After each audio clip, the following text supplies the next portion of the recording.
In September of 2021, Mohawk College was awarded a Global Skills Opportunity Grant from the Government of Canada to enable student trips abroad in support of global learning and intercultural competency development. Global Skills Opportunity is a national outbound student mobility program that enables more than 16,000 Canadian college and undergraduate level university students from across the country to acquire the global skills employers want and the Canadian economy needs. One of Mohawk College's Global Skills Opportunity projects supports students in the McKeel School of Business to study at the COA Business School in Vicenza, Italy for 2 weeks. Once there, they learn about the influence of culture and innovation on business model performance within an intercultural setting. In April 2022, the first cohort of 15 students and 2 faculty departed for the trip of a lifetime. One of the biggest values is that students will be able to learn about a new culture and learn about how different businesses operate in a completely different country. But I think the biggest advantage for students is that a trip like this is a confidence booster. I think COVID had and will continue to have a lingering impact on students. They were forced into online learning and isolation. So to a certain extent, they've been deprived of that interaction with other people. And I think some of those skills that they get about being face-to-face in a classroom and exploring different countries and companies will translate back into interpersonal skills that are critical for today's business environment. Both personally and professionally, it was absolutely incredible. I highly recommend it for anybody who has the chance because it was life-changing and reaffirming. It gave me a lot of confidence in myself and it let me know how adaptable and flexible that I can truly be. One thing that I learned about myself was that I can really understand and empathize with different cultures. I was very surprised because I kind of thought when we got there that I would be kind of the silent person in the back, just sort of taking notes quietly. And I was like, I don't know, but for some reason I was always like taking leadership positions, and I was always like saying, oh, we should go do this, or maybe we should do this a bit differently. That element of just taking charge in some instances, it's something that I've really never done before, and I think it's something that it really helped me grow as a person doing that. What you learn while going away and talking to different people from different cultures and networking with other people is something you won't get. It's like unattainable if you're just to sit in your own environment in Canada. So to reach out and broaden your experiences is just like unmatched for something that you want to take into your personal life later on to get a job. As a professor, I feel the real value is getting to know the students on a completely different level. You're outside of the classroom and you get to learn about the students, their thoughts and opinions, not only about educational matters, but about worldly issues as well. I think it's a learning that we as professors can take back to the classroom. It's important to get to know the younger generation so that we can adapt when we get back into the classroom and perhaps be more in tune with the needs and learning styles of today's students. Practically every business decision that I do in the future, because of the new perspectives, the new connections, the new opportunities that I gained while I was there, it's all about opportunity, it's all about different perspectives. And if you can have that experience, it's going to change your life forever. A key component of the Government of Canada's international education strategy, Global Skills Opportunity, is funded by Employment and Social Development of Canada and is administered jointly by Colleges and Institute Canada and University Canada. Over 4 years, Mohawk College will be one of 54 colleges and institutes and 56 universities that will be implementing a total of 124 Global Skills Opportunity funded projects in collaboration with international partners in more than 100 countries and to the benefit of tens of thousands of students. By empowering post-secondary institutions to implement innovative solutions to barriers to participation, Global Skills Opportunity will expand the horizons of Canadian students from coast to coast, build intercultural competence, enhance global understanding, and improve Canada's competitiveness on the world stage. Mohawk College is a pollinator-friendly campus, and in 2019 we became an officially designated bee-friendly campus in partnership with Bee City Canada. Join us while we show you some of the ways we support our bees and pollinators at our main campus. Our Fennel campus has many features that support pollinators. One of our most used spaces is our community garden. The garden opened in 2013 with only 8 plots and has grown to have 50 plots with over 300 members who use the space annually. Our members include college faculty, staff, and students, as well as members of our local community, all of whom are growing their own food, planting flowers for our pollinators, and helping each other learn along the way. We are proud to say that this space is an organic growing space. That means that we don't use any pesticides, herbicides, or fungicides, since those are harmful to our pollinators. Our rooftop pollinator garden recreates a natural meadow habitat, and with a mix of grasses and flowering plants that bloom at different times of the year. This garden is open to visitors in the warmer months and is a great place to relax, eat your lunch, or even study. Other garden spaces we have include our bioswales and rain gardens, where native plants act as stormwater management systems, as well as habitats for our pollinators. Our seed orchard, funded by the World Wildlife Fund Canada, is planted with a few select native plants with the intention of collecting the seeds to share with our local community. This will allow more people to be able to grow native plants that will support our pollinators as well. It's important that we grow native plants because these are the plants that these bees, butterflies, and other pollinators are used to. The apple and pear orchard on campus is filled with bees that are collecting nectar during the blooming season. In the fall, we see the fruits of their labor with all of the fruit we get to share. Mohawk is also doing its part to support honeybees on campus. We have 2 hives with local beekeepers, backed by bees. We offer workshops about the bees and sell the honey that the bees make at our farm stand. Mohawk is committed to supporting pollinators because they are so important. Did you know that 1 out of every 3 bites of food that we eat are possible because of pollinators? Without them, our flowering plants would struggle to survive, and fruits, vegetables, and nuts wouldn't grow.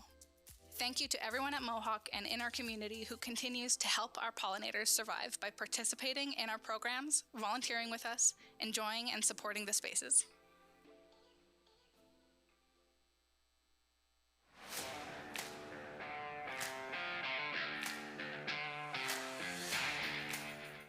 I got a phone call one day from one teacher and one student who said, "You should try teaching. You can't keep quiet." So I said, you know what? The first thing that came to my mind, other than the fact that I would enjoy to pass along the experiences I've had in the industry, was that I get to work with these faculty members that I would consider mentors of mine. And they left a really long-lasting impression. So for me to come back, it's humbling. It's an amazing job. I thoroughly enjoy when students come to me with questions and concerns. And I always let them know this trade is a vast trade. There's a lot to learn, and to be humble and to ask questions. So I started in 2009 in the apprenticeship. I came here on day 1 and I had the same faculty member that I'm working alongside with right now. And the last year I came was 2014 when I graduated, and I have the same faculty teaching with me right now who taught me in 2014. What makes me tick? I've always got little projects going around the house. They never end. I'm really into cars. I'm into mountain biking, and we camp. My family and I camp. We love visiting provincial parks. We've been to the Bay of Fundy Natural Park. We've been to Thunder Bay last year. So we have a travel trailer and we try to explore Ontario. The overall environment at the college is extremely positive. Like I said, I work with a group of mechanics, a group of teachers who are very supportive. We're constant communication with each other. We set out rules and guidelines for the students to follow, and because these students are actively working in the industry, they're working professionals. So I get to go to school every day and work with active professionals in the industry, and I get to help them through their apprenticeship program. The college is supportive of things that I want to do when it comes to integrating technology or purchasing new equipment, and the students absolutely, when they see this, are like, can we work on it? This piece of equipment was actually, we purchased this a few weeks ago. This is a CO2 trainer. So again, we're trying to keep on the forefront of technology.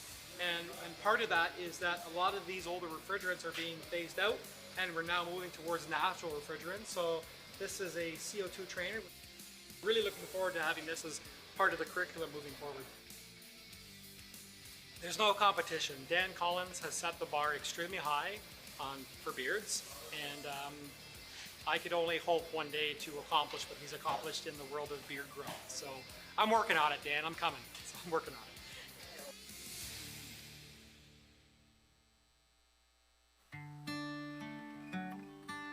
Like when I was dragging like the fake like body, it was like 170 pounds. What better way to help support students on an educational career journey than bringing them into an environment so they can see, hear, and do? That's what Discover Justice is all about. We were looking at ideas on how we could invite our local high school students onto campus to interact with the faculty, to see the facility, to learn about our programs, but more importantly, to learn about the jobs connected to those programs. High school students enrolled in law courses are invited for a day of discovery. I thought it was really cool because I've always wanted to be something like a police officer or a firefighter, something that is like hands-on, but this just like made me like really like, yes, I want to do this because of all the stuff that we learned today. I think people that want to do something hands-on, this is definitely something that would be fun to do. 75 students participated in the fall, and that number doubled this spring.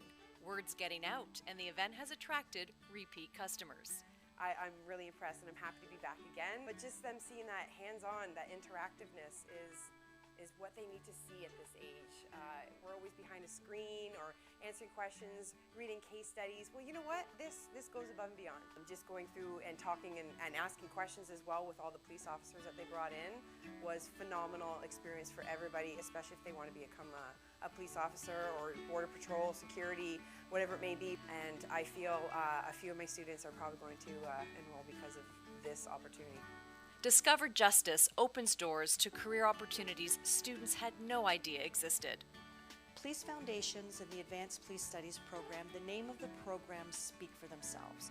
But we have other programs. We have the Protection, Security, and Investigations, which is more private sector. Other private sector type jobs that are really fall in line with that enforcement, inspection, investigation type career. The other program is the Community and Justice Services program. So again, it's a program that has some phenomenal job opportunities. So they get careers with the Ministry of Children and Youth Services, the Ministry of Safety and Correctional Services, federal corrections, provincial corrections. So there are a lot of justice-based enforcement, inspection, and investigation type careers that students don't even know about. It's often the hands-on component of these programs that attracts students. When I came here and I was able to actually go into the field and test it out, I was like, I actually like what I'm doing, and I wasn't sure if I would like what I was doing before, but now that I got to try it out, I can see everything that goes into it and like it. So I'm doing my co-op with the City of Hamilton Bylaw Services, so I'm a municipal law enforcement officer. When you're done all of this and you graduate, what do you want to be doing? Hopefully what I'm doing right now as a municipal law enforcement officer. That'd be really great. Discover Justice has become an approach to introduce education that can open doors to career pathways. This event was our opportunity to enlighten our teachers, our students in our local area about Mohawk College, about our justice programs, about our facility, and again, more importantly, the careers that are linked to and associated with our programs.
My name is Jeff Petrossi, and I am a professor in the advertising department. My first real job was at a direct marketing agency, actually, but it was a great job because I learned so many like weird skills, like how to make somebody act, how to write in an efficient way, how to proofread things. Like I had no idea how to do that before I got there. When I was at Draft FCB, our creative director would once a year go to a portfolio show, and I always wanted to go.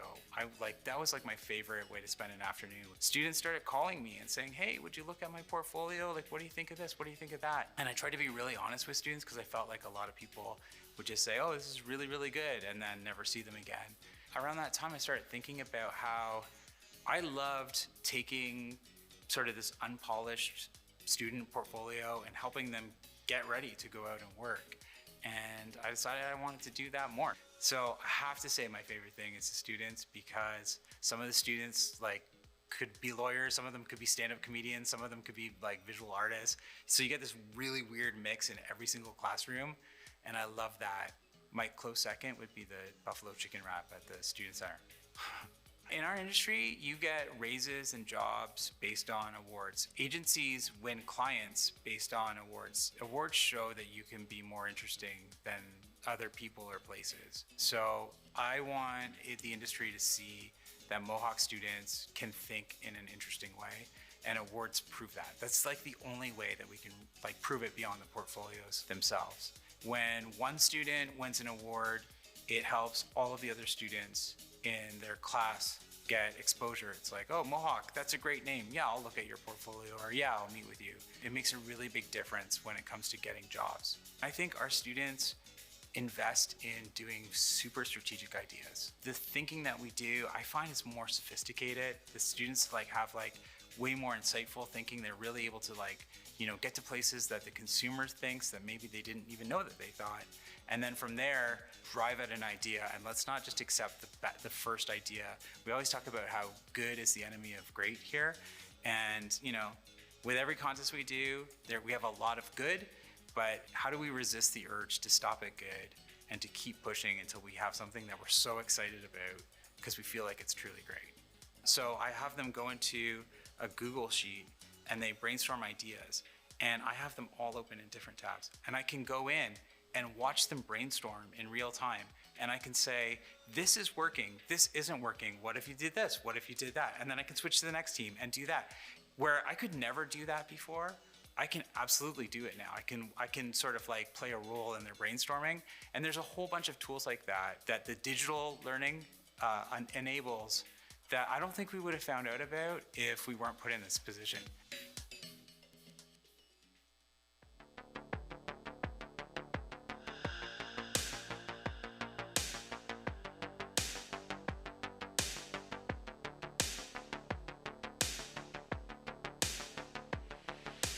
URSIC is the Unmanned and Remote Sensing Innovation Center, and our mandate is actually threefold. The first thing we do here is support industry with the adoption of new and disruptive technology. The second thing we're doing is actually training the next generation of workforce that can actually use this as highly qualified personnel to develop and integrate solutions for industry. And the third thing that we do is also de-risk and test the innovations as they're coming to a market readiness level. Drones can be used in a whole host of applications in industry. Essentially, any opportunity to move a sensor to a remote location, we can use a drone for that purpose.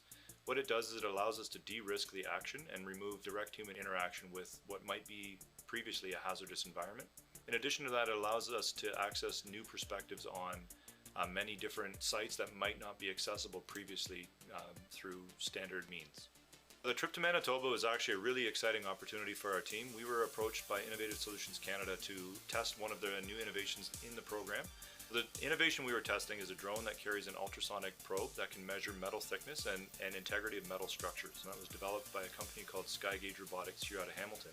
So while we were up in Churchill, we were not only testing that system, but we were also testing the functionality of the drone in cold weather. We just don't have access to those temperatures here in southern Ontario. When we were up in Churchill, the average temperature didn't get higher than -35, and it allows us to really put the platform through its paces to see if it can function in extreme cold weather. So we were flying on metal structures carrying conveyor belts that were actually being decommissioned, so we needed to know essentially the strength of the structure so we could determine its integrity as it was deconstructed. And while we were there, we also did some internal structure in GPS-denied environments and some tank measurements as well, essentially measuring the thickness of the metal and its integrity on the tank itself.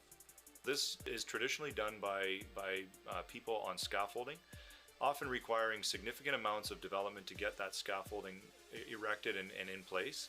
And if we were able to, do it with us standing on the ground and putting the drone in the air, it just saves so much time in setup and risk to humans as well. One of the most rewarding parts of this role in the Unmanned Remote Sensing Innovation Center is we're able to involve students in so many aspects of the work we do. As part of that trip, we were able to take 4 students up with us, 2 students each week. And those students were not only able to join us on the trip, but they were also lead pilots for many of the operations. They were piloting a brand new innovation, testing it, running it through its paces, and actually doing the majority of the work while they were up there. The sky is the limit on the drone technology for URSIC. We are willing to take on any new and exciting project or help any industry partner when it comes to developing their needs with unmanned and remote sensing systems.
Safety in the workplace is something that is a lot more prevalent now than it has been in the past.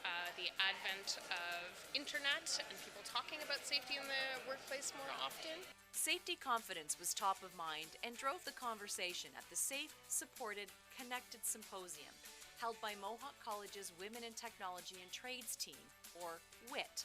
Industry partners, alumni, and trailblazers joined the panel, making for a dynamic discussion with a focus on creating a community safety culture in the workplace. PBE is a lot more commonly discussed. Having gone through the pandemic, we're all aware of how our bodies function in an environment and what is in that environment that affects our bodies. And I was given a mask on the very first day of work and given safety glasses, which had never happened to me in a workplace before. And to this day, my company still wears medical masks because we go into people's homes. I do residential electrical work primarily, and trying to keep ourselves safe and keep our company safe. The panel spoke to developing a safety culture, building community within organizations, and the importance of employees feeling supported. And a safety culture is one in which people feel like they have the permission to say, you know what, this is not a safe environment, so I'm not gonna partake, or where they see things that are not following the safety procedures, that they have the courage to say this isn't working right, and there are no ramifications for that. I think as an industry, we're looking at women as an important part of how we grow, and we need to make our environment or work site psychologically safe for women, as well as operationally safe for women. So I see organizations spending time on that to really ensure that we're providing the right training for existing employees, as well as our women coming into the industry, so they feel included and they feel like they belong. The WIT Symposium series provide an outlet for these important conversations as Mohawk College continues to work on swinging the pendulum. This work has been going on a long time. We're starting to see a slight shift in the awareness. One of the key jobs of WIT is connecting people to careers they might not have thought of, and then smoothing the pathway for them in their education journey, and ultimately connecting with that employer where they're going to have the best job of their lives. In the history of every organization, there are watershed moments, moments that clearly establish a new direction for the future, and I believe that we are making one of those moments today for construction training and the City School at Mohawk College. Today, I'm incredibly proud and grateful to announce that Mohawk College has received a generous gift of $1 million from Steve and Elizabeth Stipsitz and Brandhaven Homes. As the president of Brandhaven Homes, Steve Stipsitz is a community builder in many ways. His Burlington-based home building company is committed to exceptional quality and care in the construction of every home they build and in the development of every community they design. As a result of his generous gift, City School will develop industry-focused training programs, address and remove barriers to training and employment for people in underserved communities, promote construction trades careers in the community, and deliver demand-led programs through City School by Mohawk College. Thank you. Well, I love City School, and I can see that you're dying to know why, so I'm going to tell you. So first, you must imagine a society in desperate need of people to fill jobs in important but underserved careers, such as healthcare, health and childcare, and the skilled trades. And then imagine people living in multi-generational poverty right here in our own backyard. And then now imagine a small group of caring individuals who felt compelled to do something about it by bringing education right into the neighborhood where the people live at no charge to the participants. That is City School, and so what's not to love?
So XR is the industry standard term when you're referring to virtual reality, mixed reality, or augmented reality.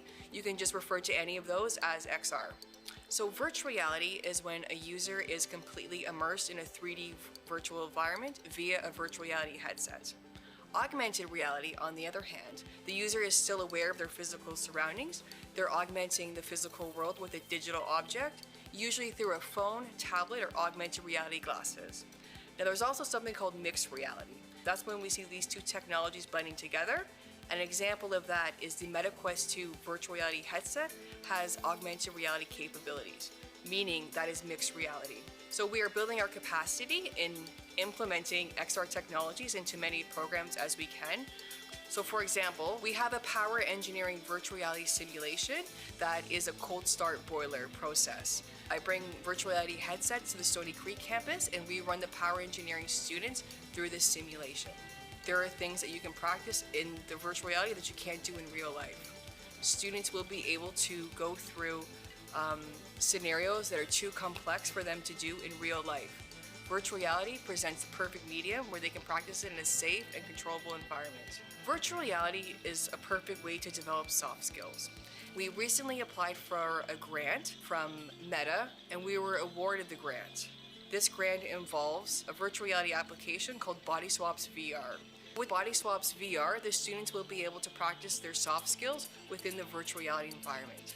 Within the innovation pillar of the digital learning strategy, our goal is to create XR applications that will be used for program areas. For example, we have VR escape rooms that were built for specific program areas, and we already have the faculty member booking time in the XR lab to take his students through it.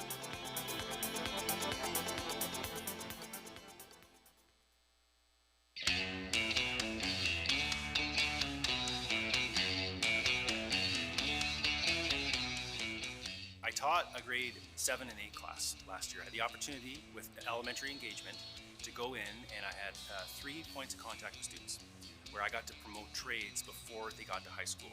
And so I came up with this analogy, and it's like playing Lego. Now imagine this. You get a call from your buddy Tim. Tim just got the new Star Wars Lego Center, and he wants you to come over on Saturday and build it. So what's the first thing you do? Who's coming? Right? Okay, so Tim's coming, Sally's coming, and Bill's coming. Great, I'll be there. That's carpentry. I get a call from Adam. Adam says, hey, I just got a new deck that I need to build. Can you come and build it? And I'll say, who's coming? And he'll say, Sally and Bill are coming. And I say, great, I'll see you on Saturday. And we get to build something. So I'm just a kid playing with larger Legos, and that's what I get to do. That math is not important, and it's the most important. Math is everywhere in what we do.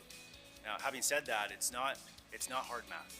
This is math that makes sense. This is math that my students come in and are like, I wish I was always learning this kind of math. In high school, you may learn that A plus B equals C. Well, what does A and B mean, right? And what's C? Like, what does that mean, right? But we can actually hold A and B in our hands here and then measure C. And it just makes sense. That's the math we do. I wasn't listening to myself, into my gut to what should I be doing. And since trades wasn't really taken seriously, it wasn't an option. And now I understand how great of a choice it was to get into the trades. It's a booming industry. There's so much work. I'll always be able to fall back on a ticket that I have because I'm a Red Seal carpenter.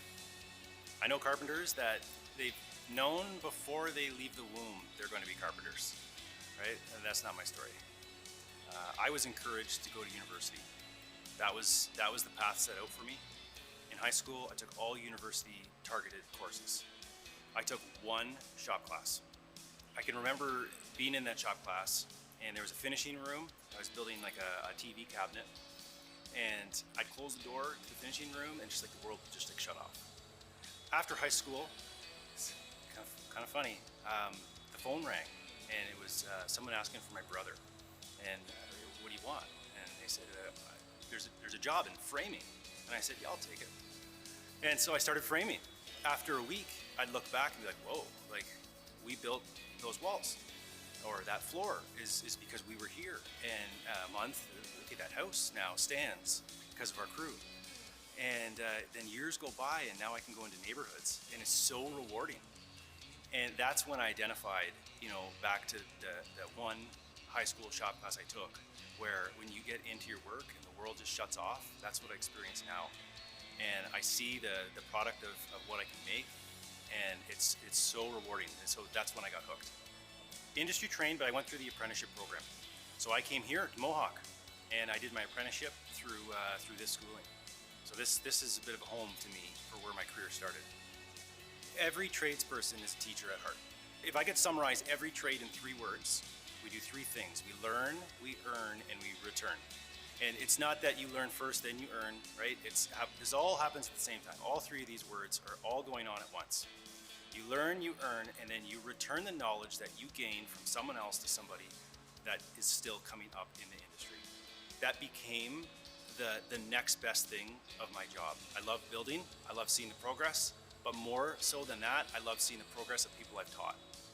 And I kind of wondered, how can I do that on a full-time basis? And Mohawk gave me that opportunity. One of the things I'm kind of honored about here at the college is that I get to teach along the teachers that taught me. I did an apprenticeship in carpentry I would argue that I'm in an apprenticeship for teaching now. These are the people that surround me, and they look at my lessons, and they sit into my classes, and we bounce ideas back in the office, and we share PowerPoints and different presenting methods and all that. It's just such great teamwork. Mohawk has yet to say no to me, and I've got some pretty wild ideas, right? I said, you want to build a full-size house? And they said, sure. I said, really? Like, I go in with these asks, and I don't know if I'm going to get a yes. And I said, okay, next year, can I build 2 houses? Sure. Like, full-scale houses. I asked for technology. Yep, done. You have it. So what can they do better? Well, they're doing a great job. The day they say no to me, we'll talk again. Every teacher here is a licensed carpenter. We come with real-life experience to the classroom, and our students will absorb that. And on top of that, they're doing it themselves. Our students are in the shops with our talented faculty as the students build their projects. It comes and goes. It's remarkable. Thank you, thank you. I can hide 10 carpenter's pencils in it.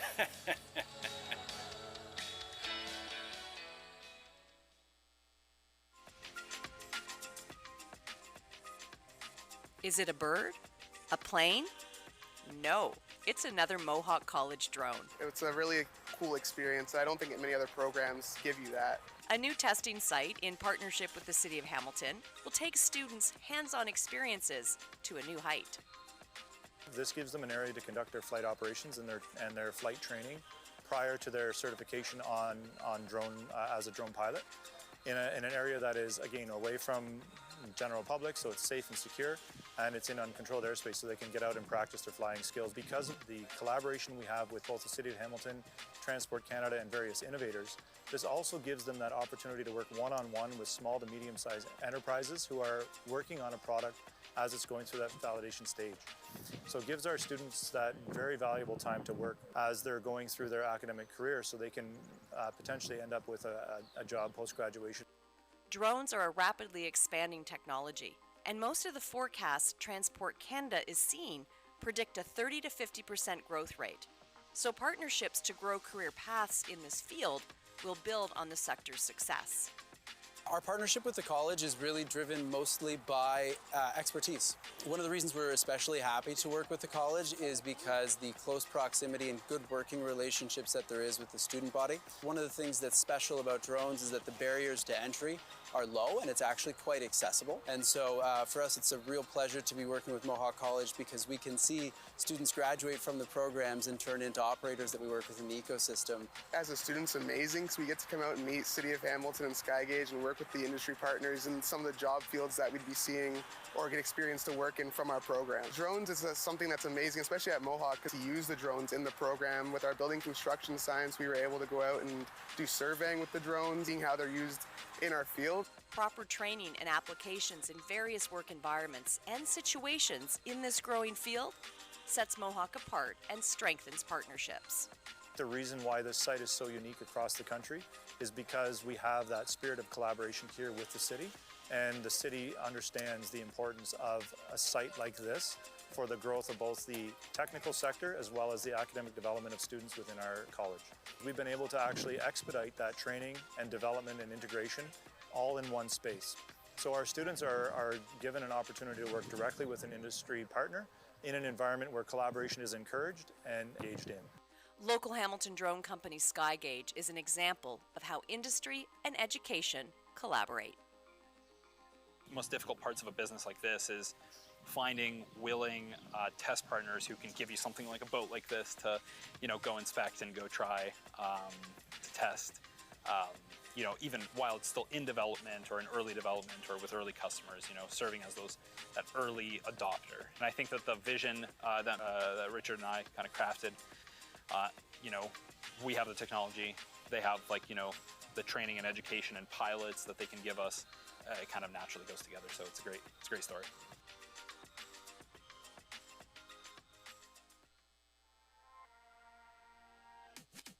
How about a college career choice that could lead to a world competition in Singapore?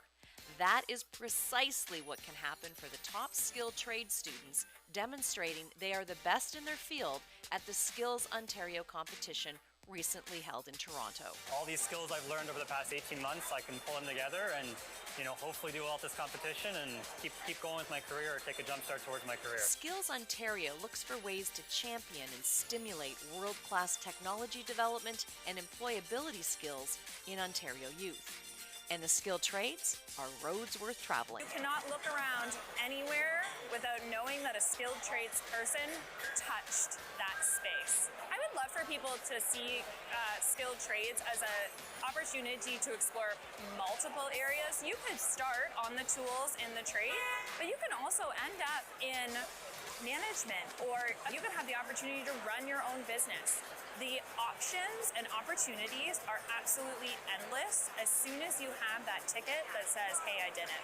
Students that find their way to skilled trades see how this pathway can provide incredible opportunities. I picked the trades just because I want to be working my hands, moving around. I don't like sitting behind a desk. I don't mind getting dirty, and there's lots of money there if you're willing to work for it. And the millwright trade is very diverse, right? You can be working in a factory making, beer if you want, all the way up to windmills or power generation places. There's so many options within this one trade. I think a lot of the time in high school we're pushed towards all these more advanced courses and pushed towards these different career paths. But if you're, willing to work and put the effort in and you're smart, you can have a great career in the trades. In my career, I see a few paths with it, either working my way up through management or maybe coming back to college and teaching, seeing where I can go with it. End of the day, I want to be on my feet. I want to be helping people get in the trade. The skill trade landscape is vast. There are 144 recognized skill trades. We have our traditional trades such as apprenticeship in electrical and carpentry. Those are household names. We know plumbing. What we don't think about is hairstyling, bakery, so pastries, for example. We have a butcher on site. That is also a skilled trade and something that we don't technically think about as a skilled trade opportunity. Skilled trades is not a plan B. It's your plan A. And skilled trades is not a job, it's a career. And a career that pulls out all levels of skills, including your creative side. Photography, it does take a ton of skill and a ton of attention to detail to excel at it. If you're thinking about getting into a skilled trade, and you're passionate about it, it's something you want to do, absolutely do it. Don't hesitate, start as soon as you can, because the sooner you start, the better you're going to be at it. And this is a photo that I took actually for one of my assignments at Mohawk, one of my studio assignments. It's a character portrait with some vintage kind of styling and wardrobe, and obviously the glasses are very retro styled. I had a bit of experience in photography going in, but I learned so much over just 2 years. The amount that you learn in that program is just unbelievable, and it's been incredible. Gold medal winners advance to the Skills Canada National Competition, and those top competitors will head to the World Skills Competition held in Singapore. Congratulations to our entire Mohawk team who competed in this year's event.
One really good reason to come to a reunion.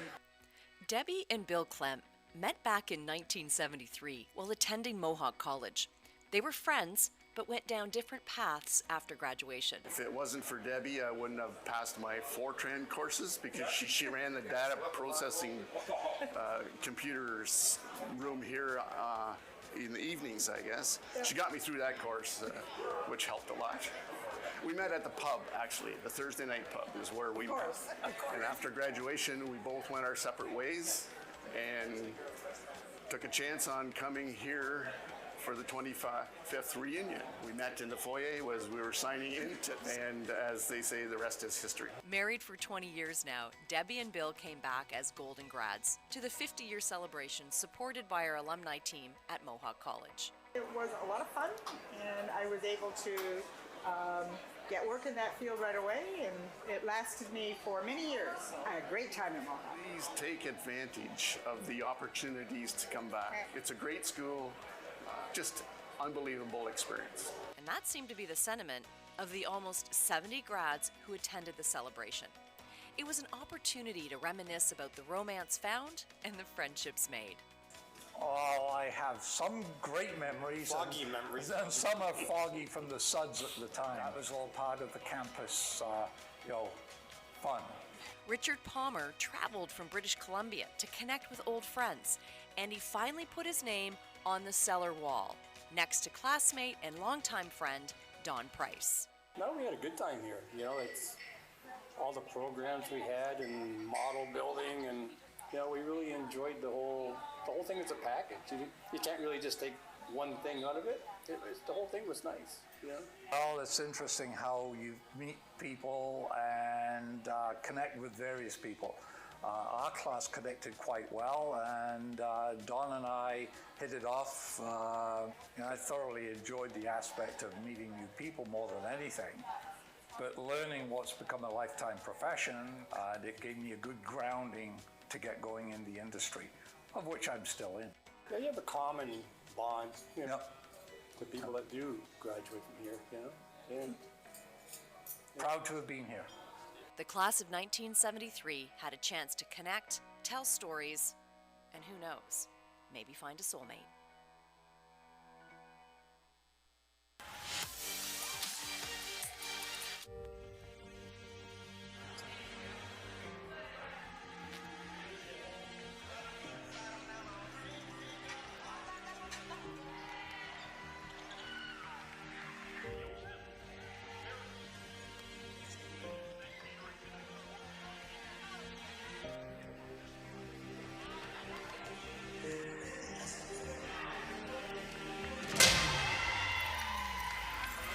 VIP treatment, a DJ, and an all-around high-end setup was the backdrop created at Mohawk College's David Braley Athletic Center for the Women's Basketball National Championship. It's been 8 years since Mohawk College hosted. Doors were open to spectators to watch high-level basketball showcasing top talent from across Canada. As you watch some of these game highlights, here's an overview of the tournament. The gym was set up to provide an exceptional experience. The main court was surrounded by bleachers for an up-close view. Tournament production was high to create that professional sports feel. And for those who couldn't attend, there was a live stream available throughout the tournament. The upstairs fitness center offered an additional warm-up, cool-down space for all teams. And there was a private athletic lounge, kind of like a Club Med without the water, outfitted with a stretch and activation area, free massages that were offered by Mohawk College's massage therapy students, and there was a student-run custom shoe restoration booth. The tournament was rounded out with an awards banquet held in the Arnie, with former Canadian women's national team member Michelle Plouffe as the MC and keynote speaker.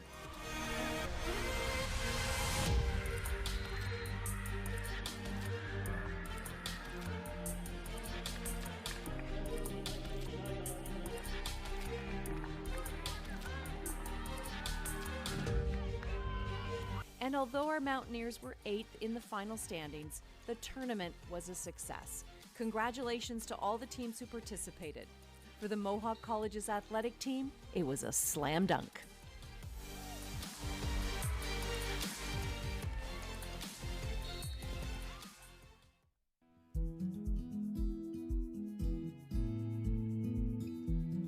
I just feel blessed every day to be able to come and share something that I'm so passionate about on my own. For me, I have family members that needed to just be able to hug their grandkids again, and fitness played a role in that. A family member that went through breast cancer and wanted to take back control of her life and did that through fitness, wellness, and health. So to be part of someone's lifetime journey along that, the ability to move and live the life you want to live and make healthy choices is such a gift. And so I'm passionate about sharing that knowledge on with other students that are equally, if not more inspiring, is something I'm fortunate to do every day. When I first started out in the fitness industry full-time, upon my graduation from university, I was hired here at Mohawk to teach fitness classes in the old gym in a mezzanine. So I was here a couple times a week and it's always kind of kept that connection. And so when that opportunity came up to come and teach here again, it was such an easy decision because I already felt like I was part of the community in a small way, and this just gave me an opportunity to join in a more meaningful way. I'm really actively involved as a volunteer at the Community Support Centre for Haldeman Norfolk, and recently I've joined Prescription to Get Active Ontario chapter, which is partnering doctors, nurses, physiotherapists with clients that are in need of access to better quality personal training and resources and coaching. So that's a new endeavor for me that I think just is only going to enhance the opportunities for students as well. One of the most important things I want students to know is you don't need to be fit before you start this program, and you don't have to have a perfect body to start this program. You just need to be a passionate person about wanting to help others, because there is no perfect body shape, size, or type for coming and taking this program. So that's my number one piece of advice. My second piece of advice is come with an open mind, because you will be exposed to so many new learning opportunities you didn't even know were out there that will open your mind to careers you didn't even know existed. And that's our goal while you're here as a student, to help you with that. And hopefully you do come and join us. And if you do, take advantage of your professors and technologists, because we will happily connect you with people in the industry that can help further guide you along the way. Probably one of my favorite things is reconnecting with a student that's graduated, and Fit to Pitch is a great event for that. They often come back. I have one student that came from India and wanted to get into physio. She was trained there as a physio and ended up being the physio for my daughter.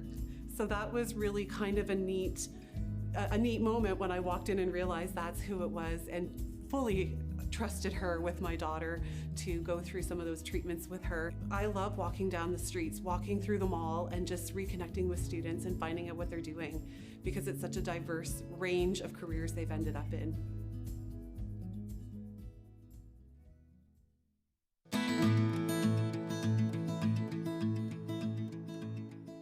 I can't tell you how many times I tried to reimagine what it must have been like to live in our old villages, completely dependent on what the land provided.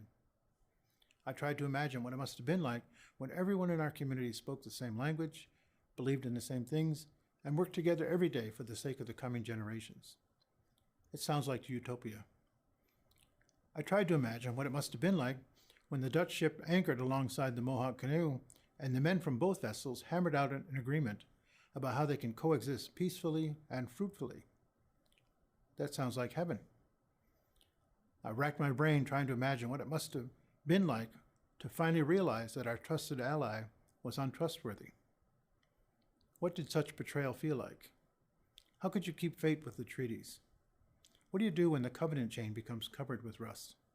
Sounds like hell to me. I spent my adult life trying to track down who I was intended to be. I spoke with a bunch of old people who still carried the knowledge of our ancestors. I had to find my way to our ceremonies that amazingly still continued.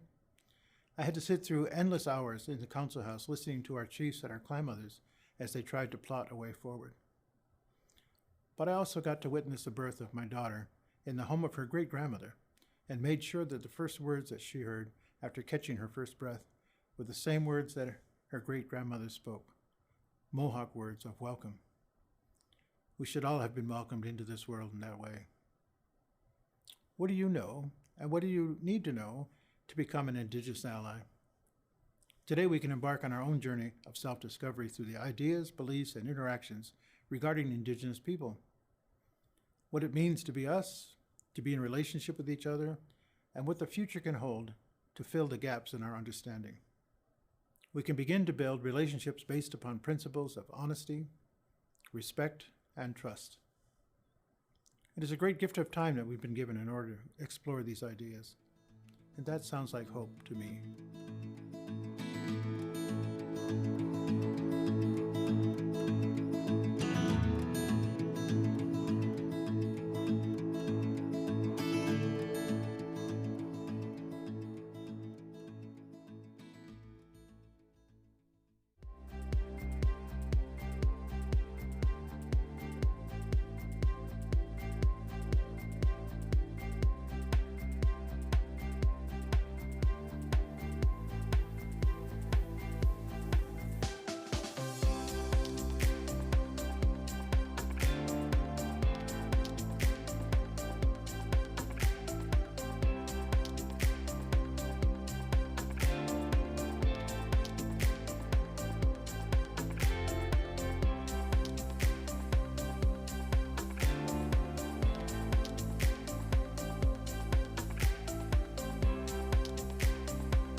Good evening.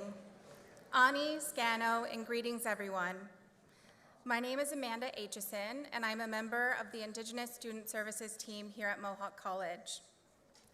I'd like to welcome you to the traditional territory of the Haudenosaunee and Anishinaabe nations that we've gathered on today. To begin the ceremony, I would like to welcome the Spirit Vision traditional Indigenous drummers and dancers. For Indigenous people, we believe that the drum connects us to all things and is the heartbeat of Mother Earth. Today, we call upon this group to give thanks and to recognize the achievements of our graduates with an honor song. Miigwech, Nyawa, thank you. Please stand for the procession of the graduates and platform party.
Please be seated. Thank you to the Spirit Vision traditional Indigenous drummers and dancers. Good evening, everyone. My name is Paul Armstrong, and I have the honor and privilege of serving as the Chief Operating Officer at Mohawk College, and will also be the host for tonight's Convocation ceremony. As we begin, I would like to acknowledge that Mohawk College is situated on the traditional territories of the Haudenosaunee and Anishinaabeg nations within the lands protected by the Dish with One Spoon Wampum Agreement, and is home to many Indigenous peoples from across Turtle Island. When we acknowledge the land that we're privileged to be on, it's important that we understand the meaning and the significance of the words within these recognitions. And I want to share just a little bit about a number of the words and the significance in the recognitions we've used tonight, as well as another one we often use at Mohawk College, which talks about the two-row wampum agreement. Now, some of you may be aware of the symbolism around a wampum belt, but a wampum belt is made from beads. It's very intricate and it's very detailed. And a two-row wampum belt contains rows of white beads separated by 2 rows of purple beads. And it's the purple beads moving along in parallel which bring the most significance. And it's the parallel nature of how they're put into the belt that represents an agreement made between the First Nations people that call this land home and the settlers, that they would support each other and they would help advance each other's goals and priorities, but they would not interfere or impose their ways on each other. And as I said, these were formal agreements that were documented in the form of a wampum belt in this case. I think it's important that as we continue to do what we need to do and what's important related to truth and reconciliation, that we spend a few moments just to understand some of the words that we use when we recognize the lands that we're lucky to be on. Before I introduce our platform party, can you please stand and join us in the singing of our national anthem as performed by Brianne Downer from Mohawk College's music program.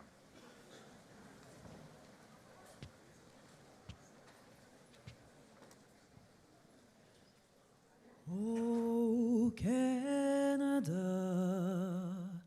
our home and native land, true patriot love in all our sons command. With glowing hearts we see thee rise, our true north strong and free.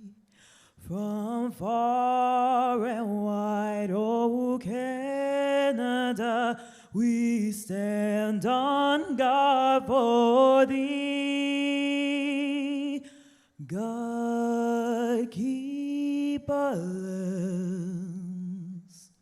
glorious and free. Oh, Canada,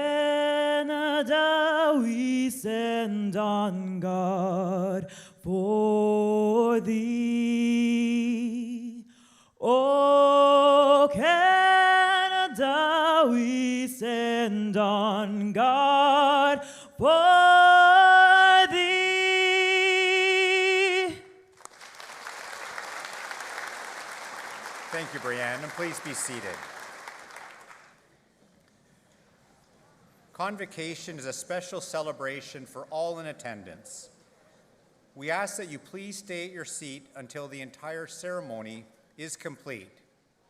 And if you could also check your phones and please ensure that they're on the silent setting for the duration of the ceremony. I'm now proud to declare that this convocation ceremony is open.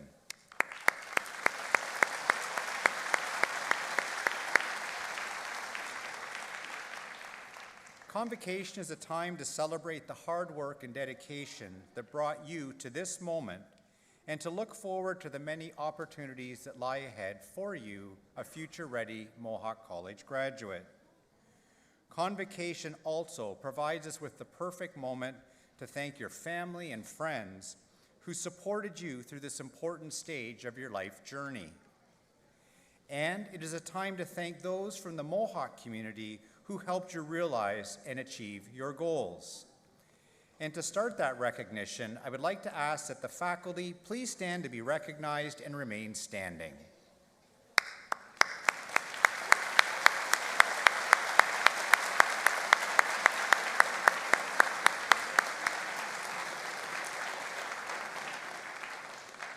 Next, I would like to recognize our staff, alumni, and union representatives who are joining us today.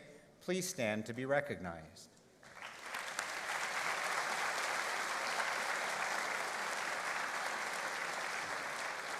I will now introduce the front row of our platform party. Can you please hold your applause until the introductions are complete? Maura Lecce, Associate Dean, Building Construction Science. Elizabeth Joy Phillips, Mohawk Student Association President. Anna Felice, Board of Governors. Ron McCurley, President and CEO. Dr. Sherry Longboat, Distinguished Fellow. Krista Welsh, Registrar and Senior Director, Strategic Enrollment Management. Katie Burrows, Vice President, Student International and Alumni. And Dr. Siebert Adamson, Vice President Academic, your platform party.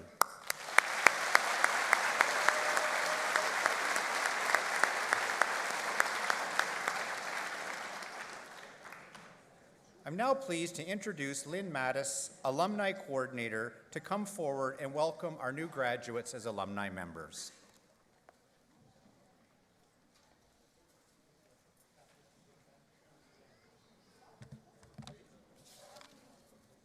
Thank you, Paul. Congratulations, class of 2023.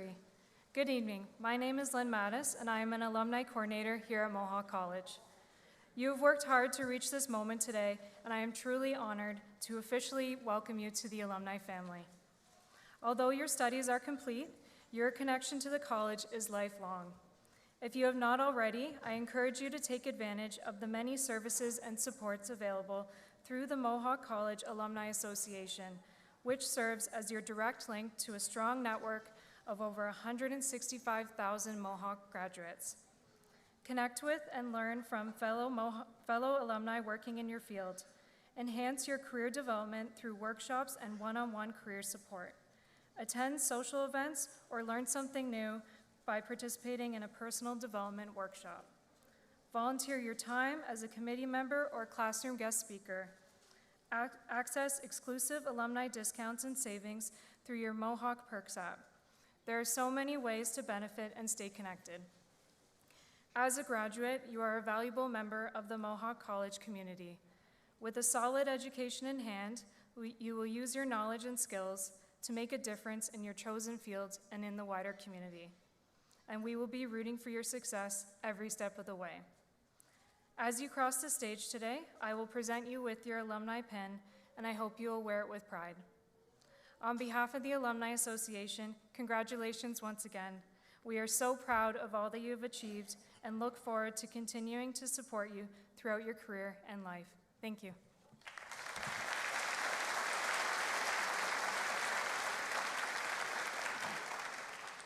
Thank you very much, Lynn. I would now like to invite Katie Burrows, Vice President, Students International Alumni, to come to the podium to introduce our Special Recognition Award.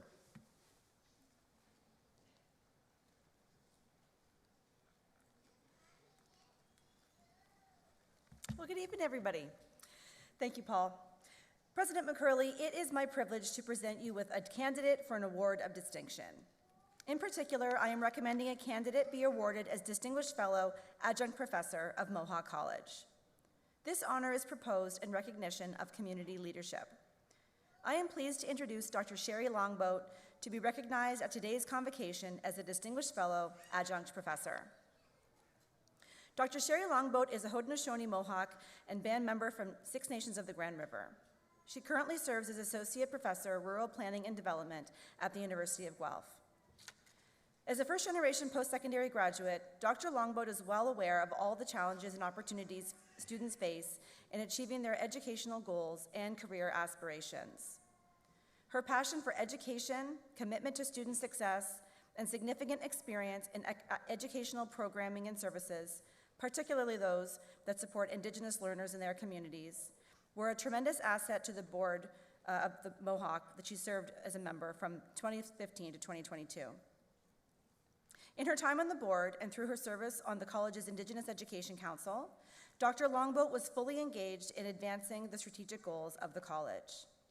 She brought a wealth of experience and expertise to key strategic areas of focus for the college, while at the same time helping to foster stronger relationships with the Indigenous community.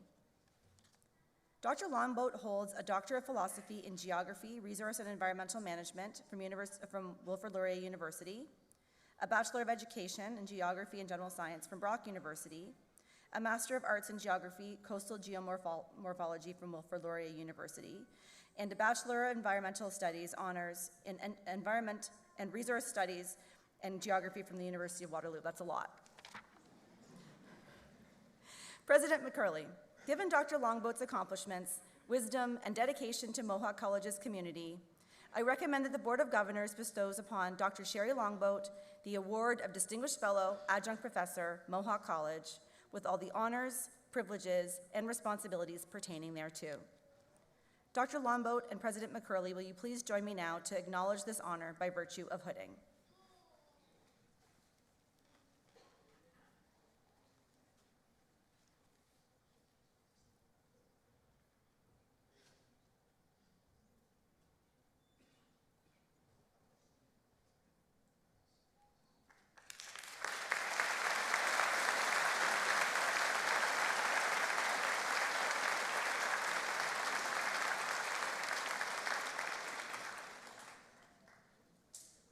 Congratulations, Dr. Longboat.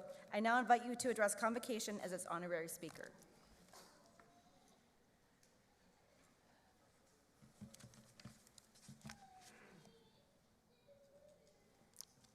Good evening. Sego, Sewegwego. Greetings, everyone. I am truly honored to receive this award and humbled by the recognition. I thank President Ron McCurley, the Board of Governors, the Mohawk College staff, and as well as the Mohawk College community. And I also thank my community, Six Nations of the Grand River Territory, for supporting my education and for the strength and resilience of the Haudenosaunee people so that I am here and able to speak with you today. Being a part of the Mohawk College Board of Governors and community is an amazing experience. While here, I gained such deep respect and admiration for the college education that you have received and the many, many committed people that come together to make this possible and to support student success and learning, from admissions through to your programming, to employment, right to continued student success and lifelong learning. In my time here, I was able to tour some of the facilities, saw existing and new programs responsive to be developed, and more importantly, witness new and future-ready graduates and emerging leaders. It was such a privilege, and I'm proud to be a part of this. As I reflect on some of my most memorable moments and experiences while being here with the Board of Governors and with Mohawk, touring the campuses and the facilities and seeing you in action comes to mind. I was so impressed and still in awe at both the quality of your instruction, of your environment, and also in seeing the education and level of education that you have, and knowing that you're going to be the future leaders, and you're going to be the future leaders in society, in our shared future. In fact, it was during some of these tours and seeing what was going on a couple times, I said, darn, I want to go back to college. But some people are saying, okay, you've done enough of education, enough for you. But more seriously, as I think perhaps most proud of, and it was alluded to already, and as we've seen at the beginning with our traditional ceremony, our drum and dance ceremonies, is as an Indigenous perspective, as an Indigenous woman, Mohawk College, to me, from my perspective, is a leader in indigenization and reconciliation. And more so, inclusion and diversity more broadly. Here I witnessed true commitment to reconciliation and demonstrated action through strategic planning, policies, programming, student success, staffing, and teaching, and collaborations and research, including the continued collaborations with Six Nations. And I'm so proud to have been just a small part of this. But as I close, I think this is the part where I'm hoping to impart some wisdom or share some words that I remember was always said to me when I was sitting on that side. And so as I think and I reflect, I think as you go into your careers or your next journey, you're each going to forge your own path. You'll follow your own passions. You'll commit to what's important to you and know that that's okay. There's no one path. For some, it may be a more conventional program, a more conventional path where you follow in your field of study. For others, their Mohawk College, this basic foundation, just may be the starting stone for something else that you have yet to even experience or consider. But whatever you do, whatever path you choose, I say if you could please strive for a positive impact on the world, as little or as large as that world may be to you, be it your home, be it your community, your job, your larger world. And I close by drawing on some Haudenosaunee teachings, that what you do it with a good mind. Do it with a way of being aware of your thoughts and your actions and your intents, because they impact your actions. Do it with a kind heart. Be compassionate, care for one another, take care of one another, share. And take care of Mother Earth, for she sustains us. And take care of her so she can sustain for the future generations. And most importantly, strive for peace. Peace and respect among all our relations, our human relations, our natural relations, and for some, your spiritual relations. Essentially, as I was thinking, let's just be a good human. Finally, I don't need to tell you, but I do want to reinforce. You are now equipped with a top-notch education that you gained here at Mohawk College. You worked hard. Celebrate a job well done, but also thank your family, your friends, your community, those that supported you through this journey. So now, go out into the world, make it your place, find your path, and congratulations, Class 2023. I wish you all the best. Yamagoa, thank you very much.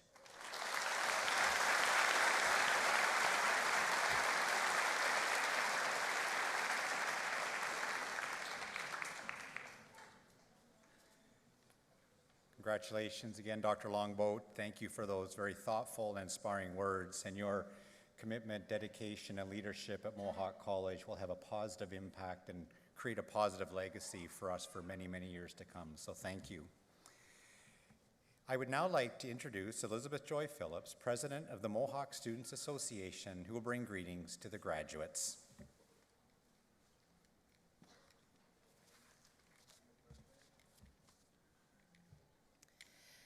Guests, distinguished faculty, proud parents, and most importantly, the 2023 graduate class of Mohawk College.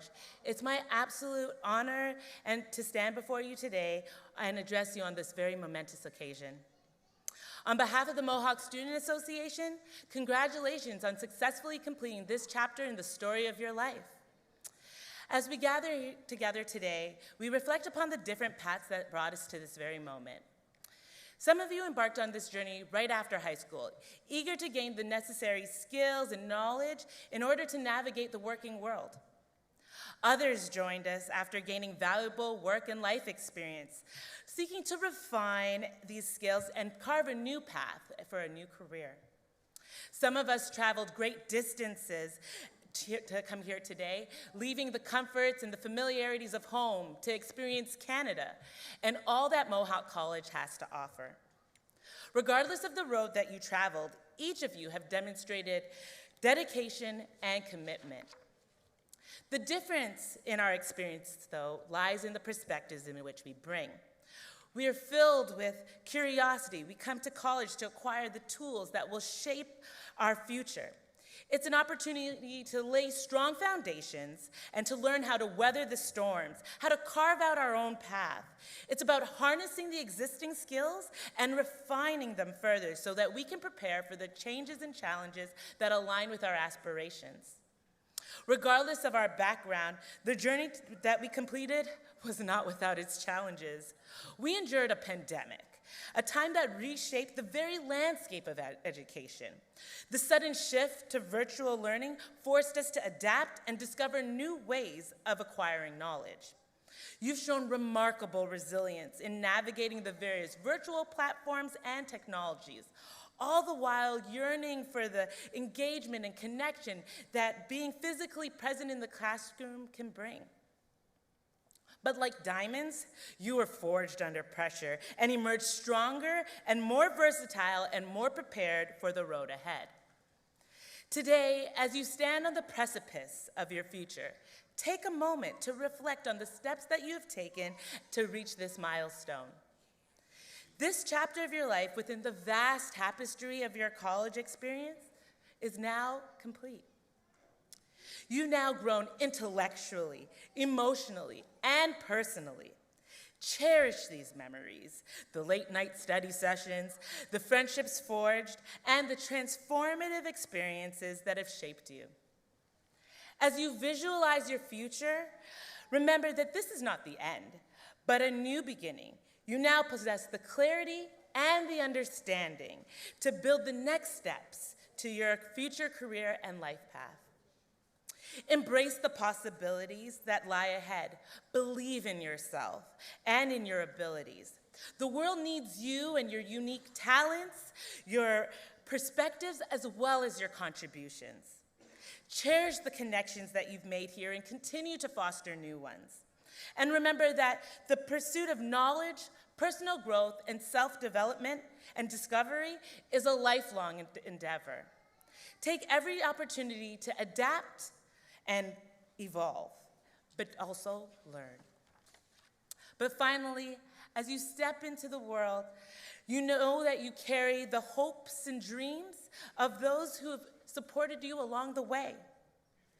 Congratulations again, class of 2023, and may your future be filled with boundless opportunities, success, and fulfillment. Thank you.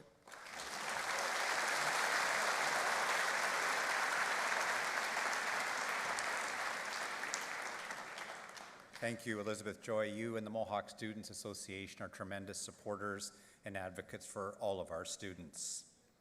Now, will you please welcome Mohawk College President and CEO, Mr. Ron McCurley, who will now address Convocation.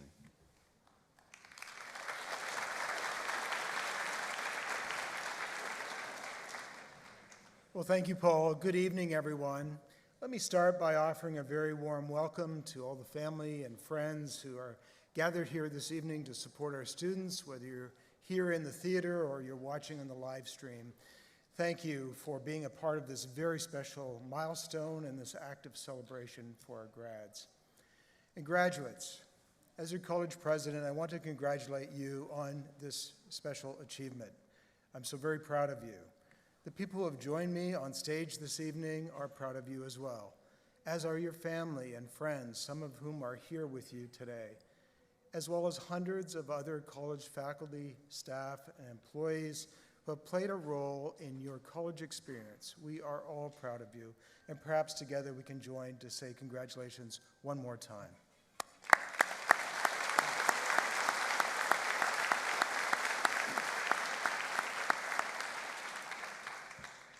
Now, there is no easy path to get to this convocation stage. You have to do the work.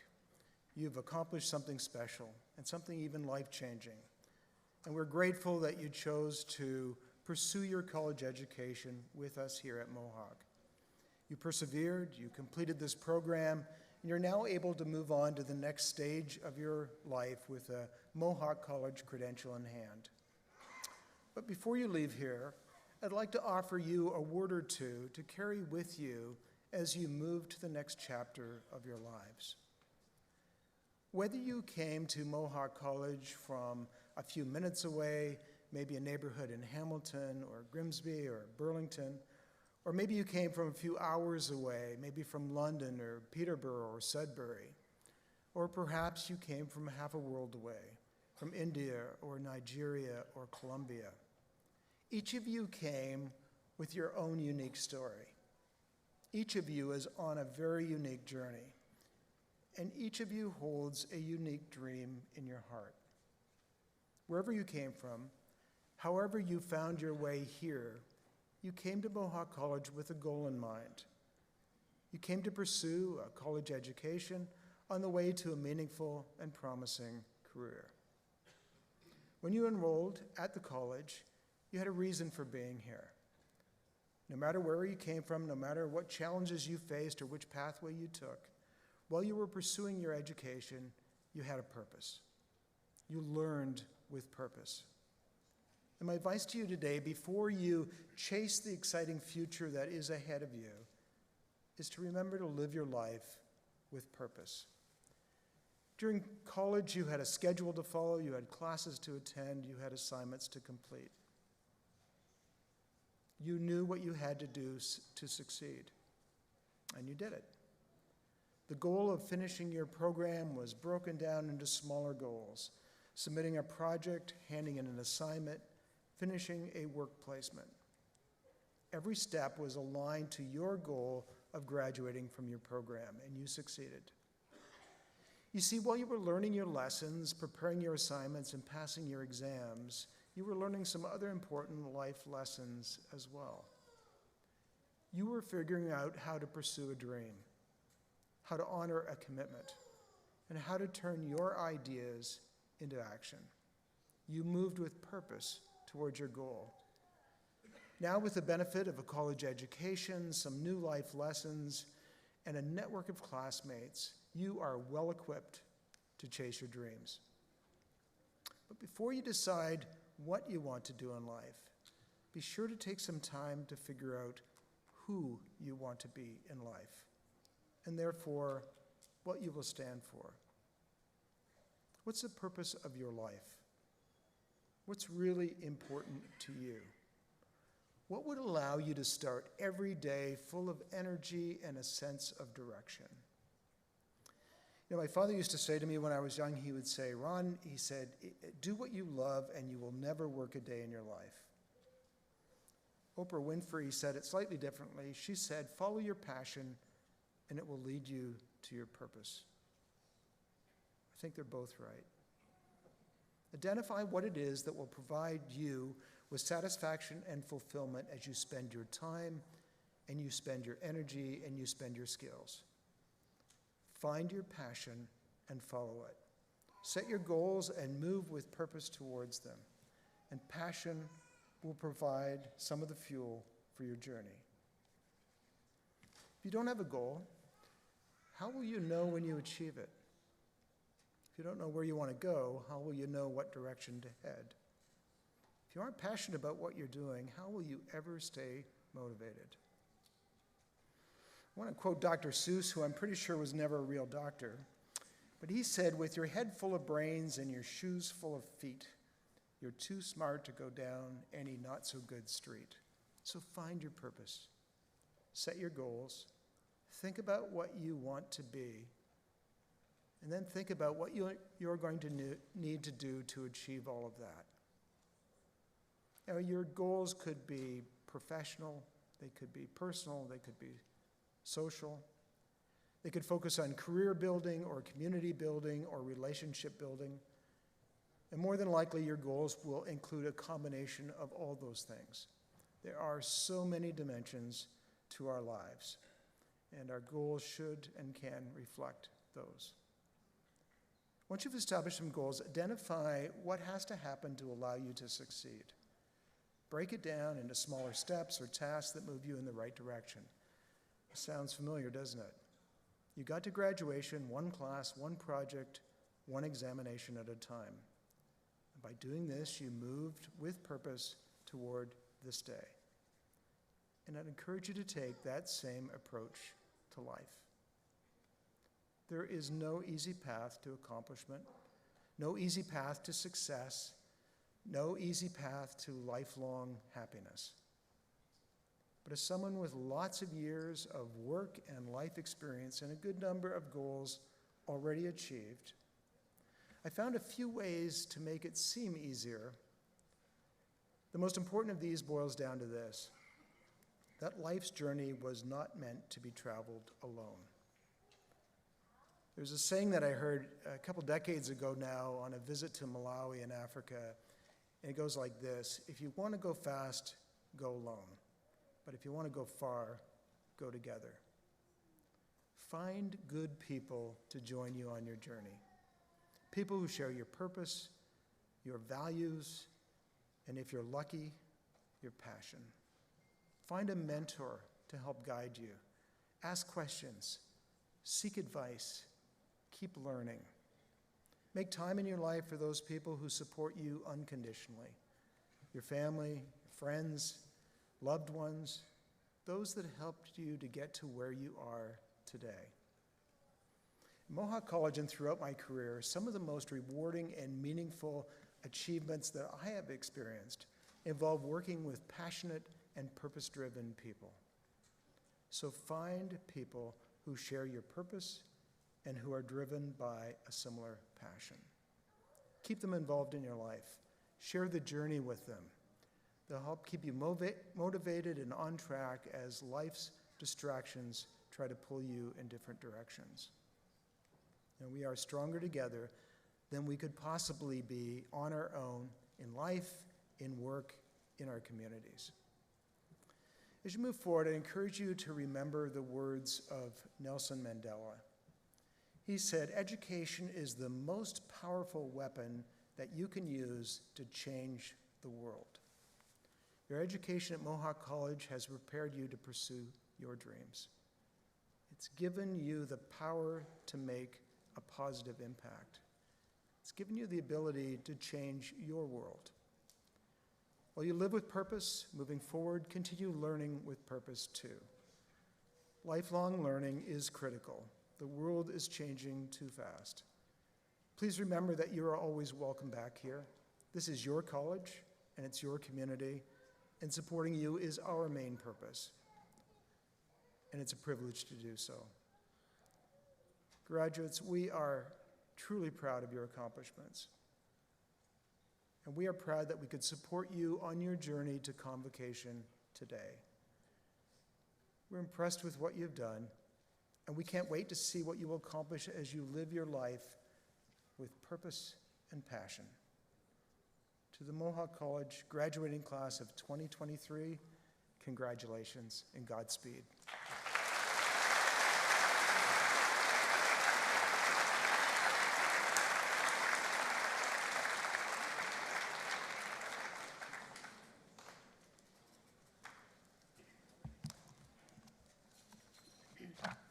Thank you, President McCurley.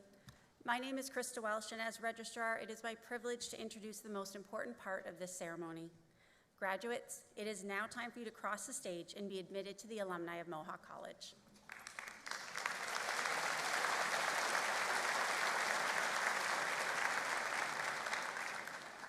As each person crosses the stage, their status as a Mohawk College graduate will be acknowledged with the lyre pipe, a medieval European symbol of academic achievement dating back to the 8th century. Awarding each graduate a lyre pipe highlights the achievement of excellence according to each student's chosen program and symbolizes that they are joining the international community of scholars. Vice President Academic Dr. Siebert Adamson will place the Mohawk College lyre pipe on the graduate's left shoulder, and they will then be congratulated by President McCurley. Convocation is always a time of celebration for our graduates and their families, and we encourage you to applaud and acknowledge your graduate as they cross the stage. Il me fait plaisir de souhaiter la bienvenue aux membres de la communauté francophone.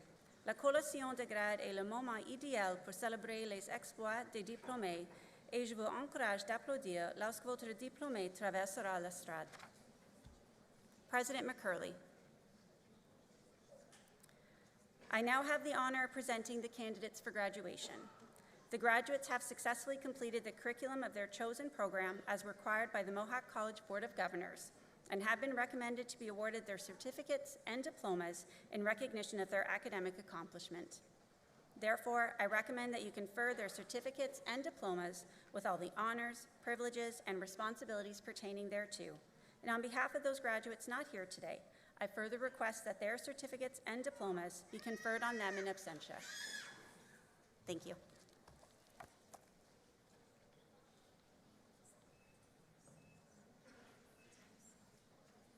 Architectural Technician, Emily Almost.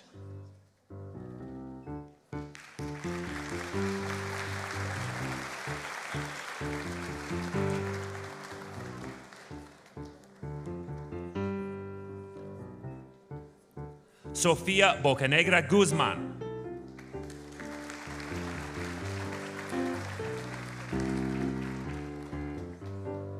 Isel Castañera Castro, honors.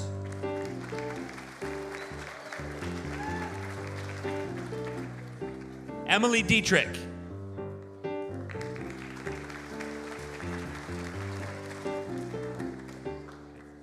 Valentina Granados Gomez.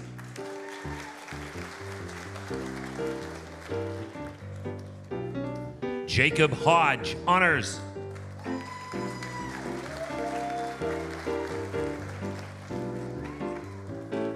Marko Josipovic.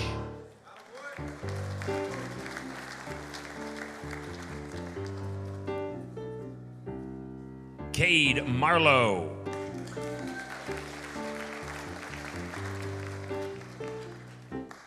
Mackenzie McMicking, honors.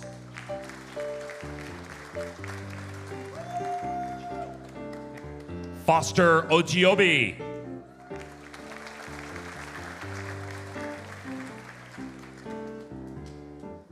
Kashyap Umeshbai Patel.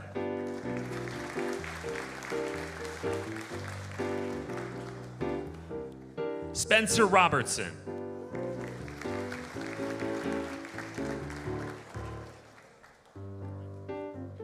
Diana Rodriguez Reyes.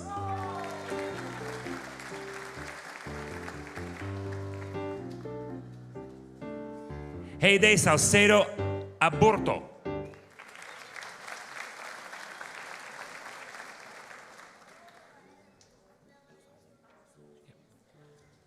Architectural Technology, Abbas Al-Kafaji.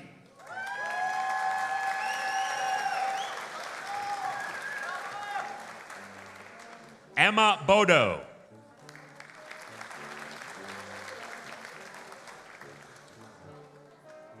Evan Bokler, honors.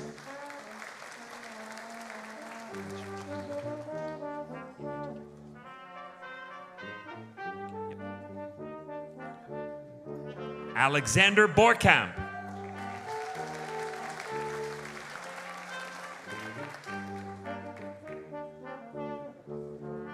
Sydney Brewer.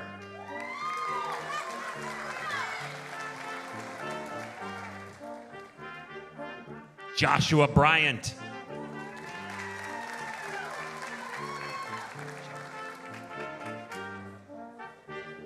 Quinn Shalafu.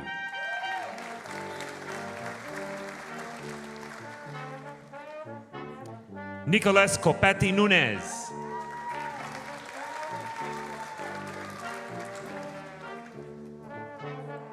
Jordan Denholm.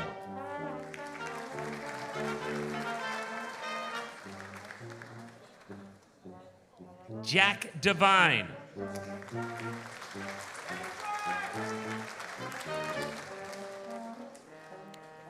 Darren Draystra.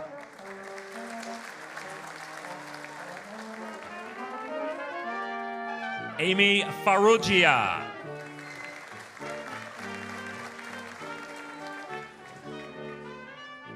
Matthew Harrington.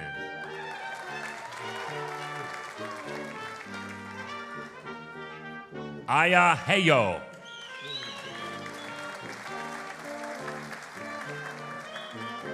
Jacob Jones, honors. Chantel Joseph.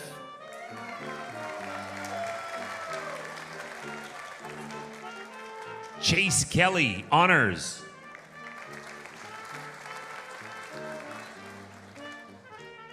Chase Kempen, honors.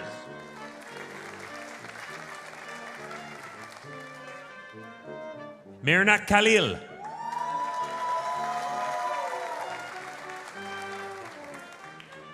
Nicole Kopi, honors.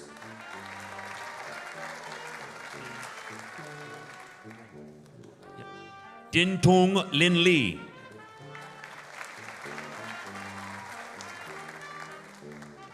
Brandon McKay, honors.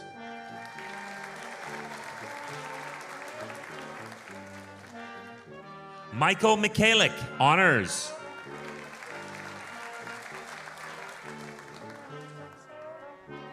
Jacob Monasterio.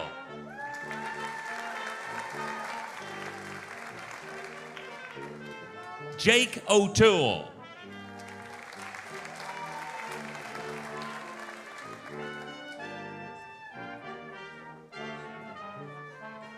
Jason Prasheshnik.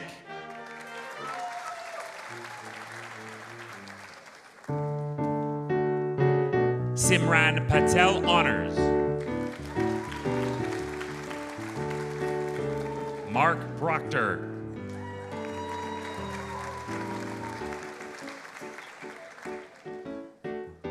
Mariana Kasha.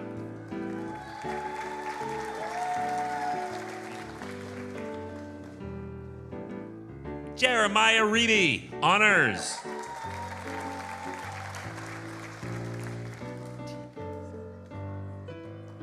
Atir Salah.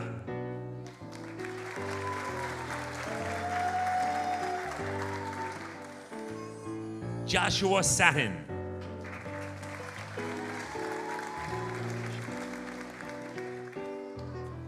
Ferris Shwehat, honors.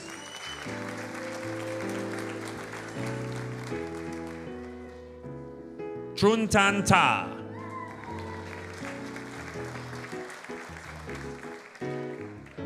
Brian Vasilev.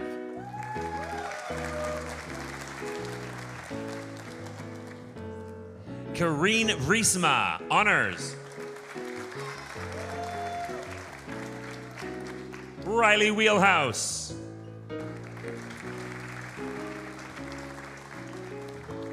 Fauzi Zarour.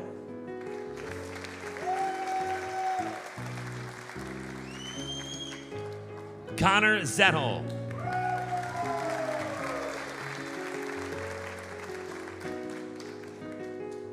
Civil engineering technician Tyler Austin.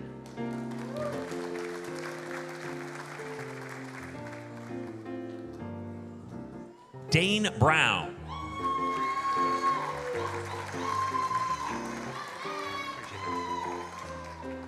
Adrian Keka.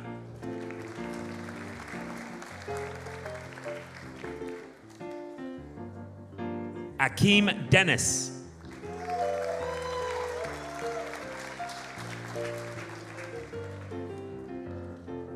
Raheem Dennis.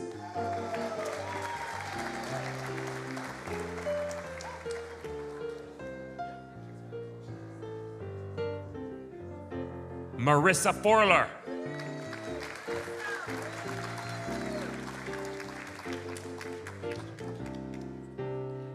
Peter Houston.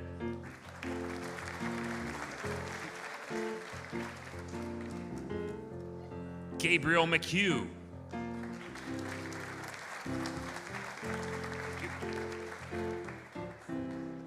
Benedict Medallion.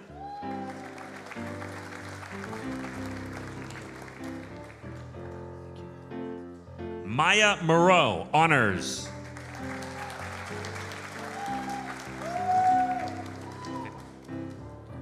Yakinul Rajubai Raj. Jessica Silva Quintana, honors.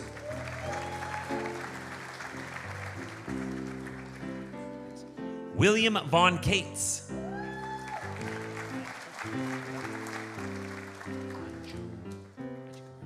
Civil Engineering Technology.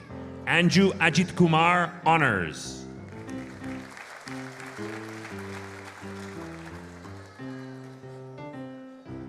Michael Caruso, honors.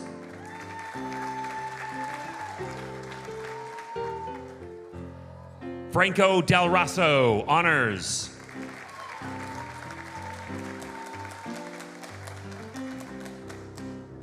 Witness Dufitimana.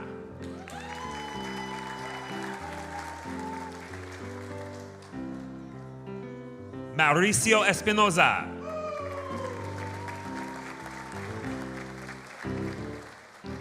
Yamama Heo.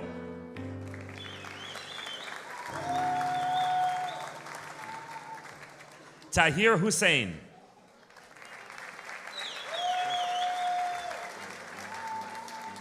Ethan Jackson.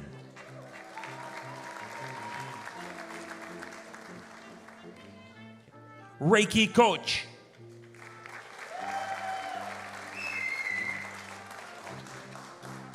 Connor Lung.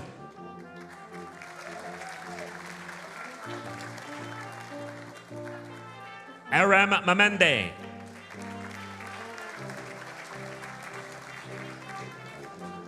John Derek Martinez.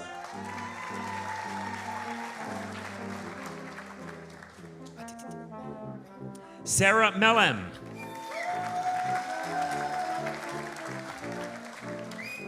Abdulatef Moshen.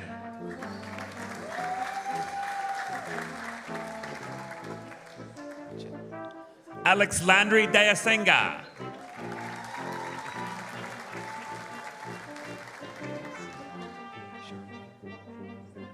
Charmaine Nonessa.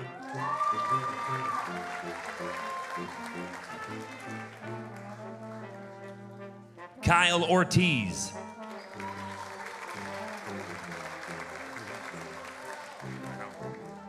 Arnold Ruhimbaza.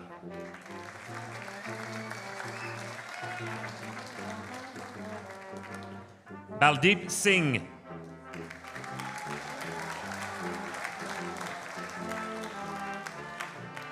Matthew Vandenhack, honors.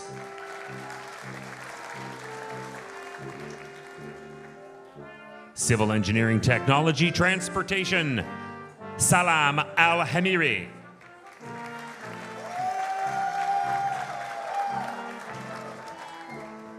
Mutaz Arbab, honors.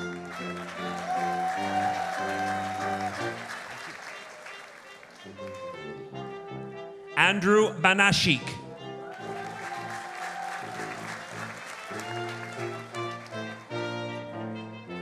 Mohammed Bakr.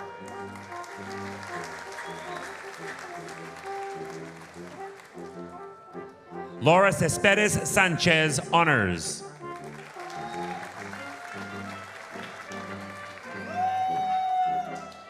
Gurnur Diman.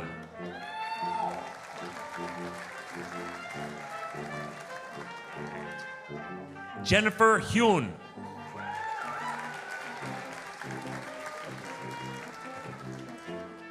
Mateus Marchesi Neves, honors.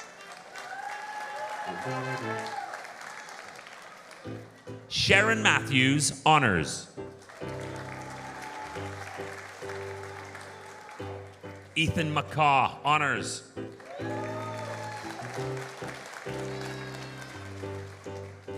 Angela Shepard.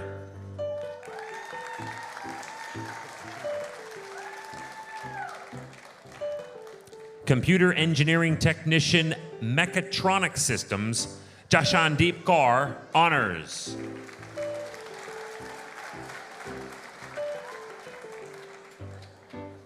Suleiman Abba Dalat Ladan.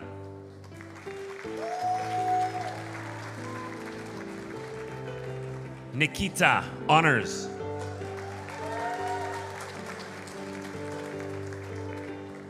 Fogo Leroy Osiobe.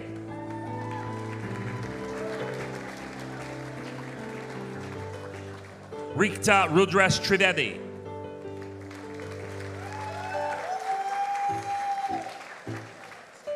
Ethan Chogas.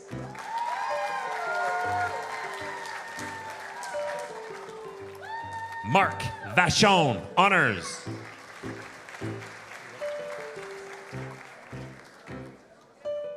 Computer Engineering Technology, Mechatronic Systems, Eunice Alchar.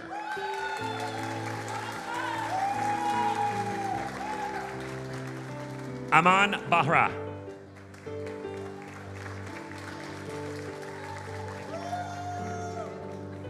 Christian Baptista.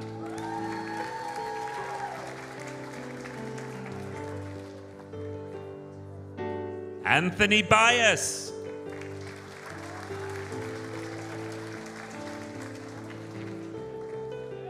Gregory Bonner, honors.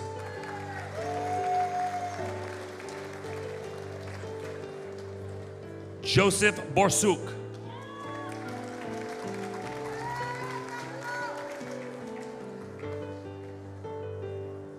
Seth Brown, honors.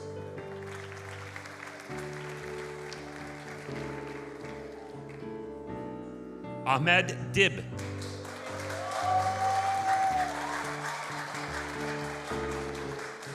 Nisal Gunarwadana.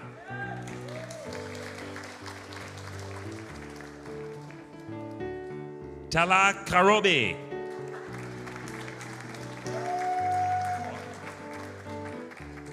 Lauren McWhirther, honors.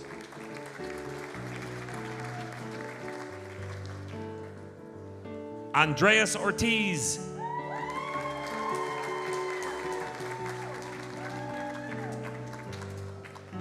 Nicholas Passaretti.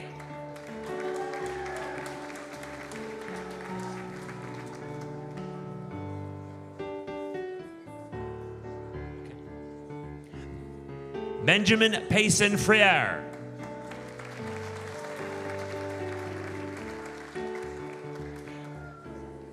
Graham Riddell.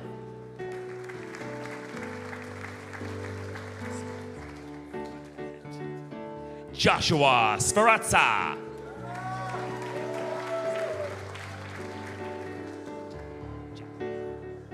Jatin Singh.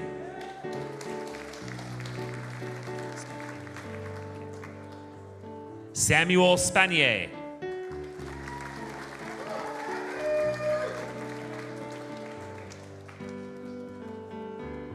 Roman Kachenko, honors.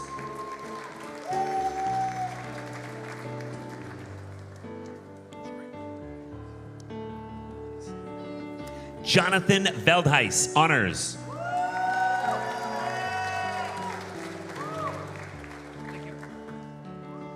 Electrical Engineering Technology, Sofian Al-Bahit, honors.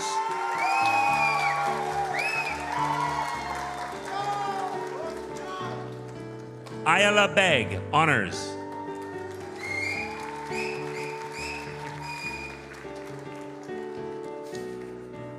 Wazi Bag.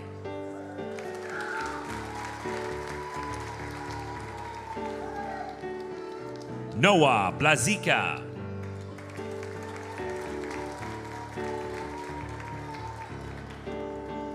Jacob Bransfield, honors.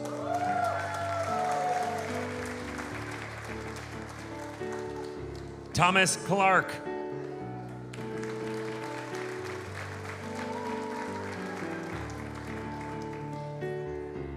Carmine Damore.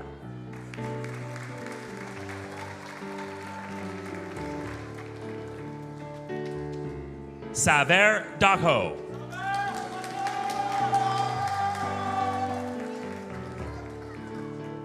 Jacob Davis.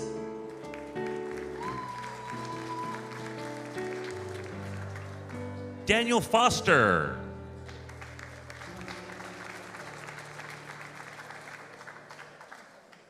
Jacob Gustin, honors.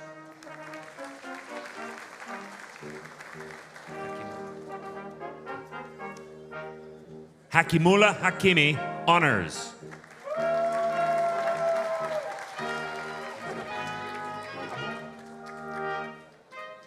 Miron Isra, honors.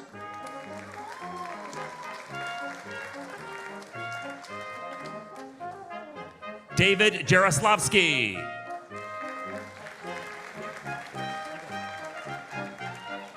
Omar Kabani, honors.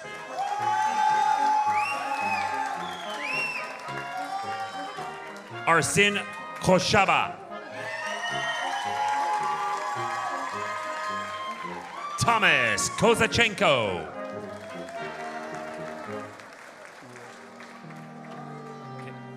Yurosh Lazik.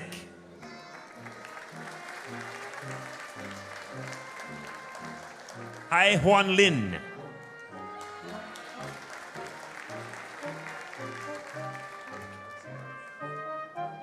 Miguel Makarasig, honors.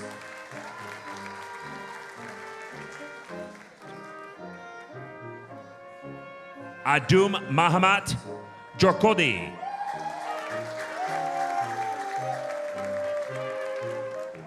Kyle Martell.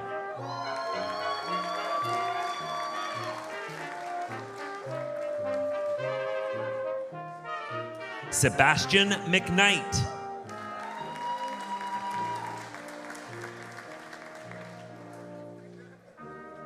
Andrew Wynn.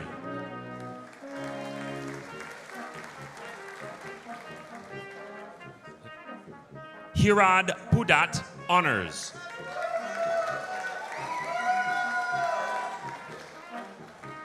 Solomon Turotil Santosh.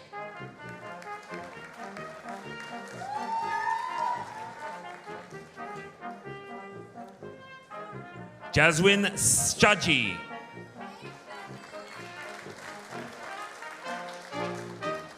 Thomas Sharaf, honors.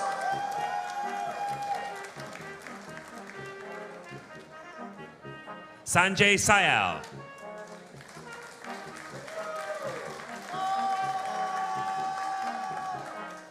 Omar Talik.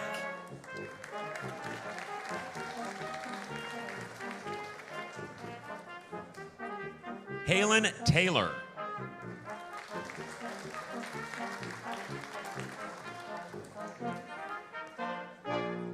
Vipin Thomas.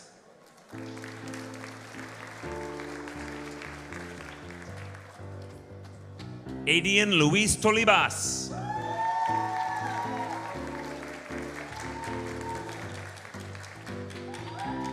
Midun Varghese.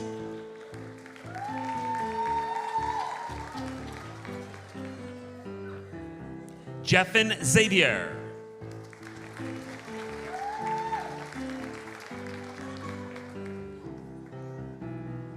Yan Yao. Okay.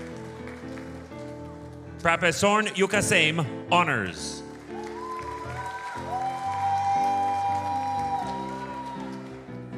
Energy Systems Engineering Technology, Anmol Singh Aluwalia.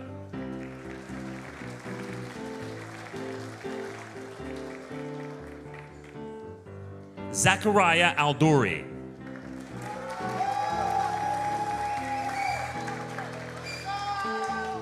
Reed Baker, honors.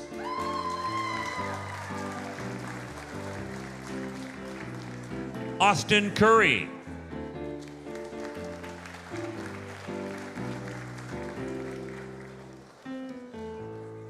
Morhaf Dabul.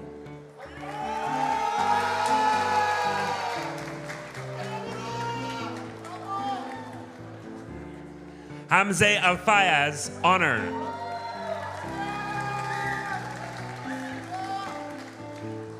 Navneet Kaur.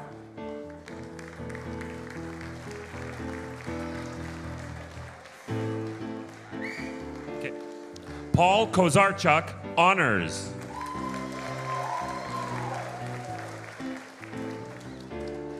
Suraj Kumar.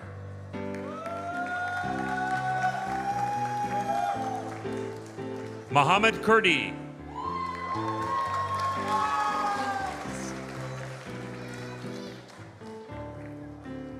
Melissa Montenegro Rosero, honors.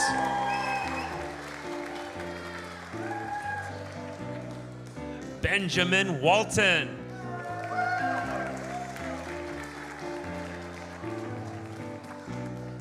Mechanical Engineering Technology, Muhammad Abbas.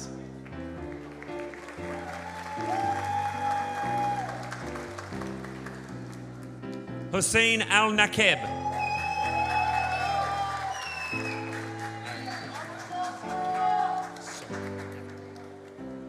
Hari Krishnan Abatu Samarajan.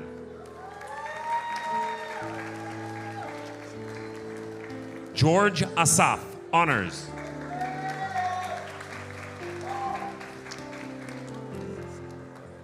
Max Belmer, honors.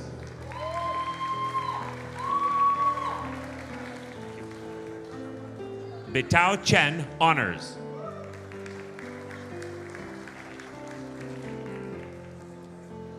Elisha Coleman.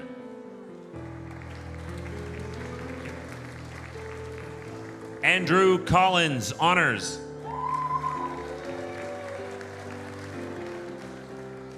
Claire Cote, honors.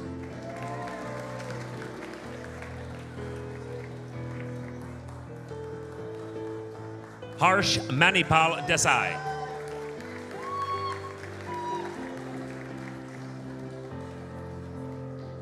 Dominic DiVincentis.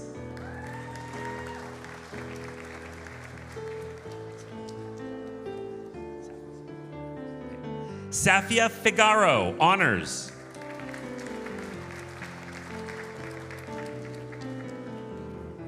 Meryl Sanjay Kumar Gandhi.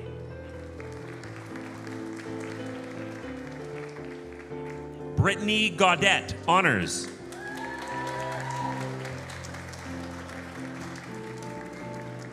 Manveer Gruwal.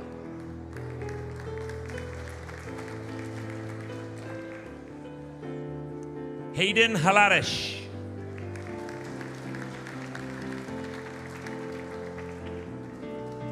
Timothy Humphrey, honors.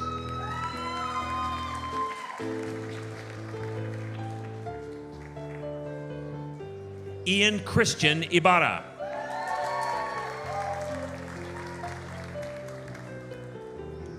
Chirag Rakesh Jani.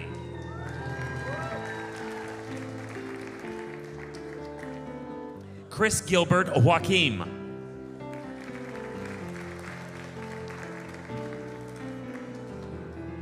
Janith Canapola Arachije.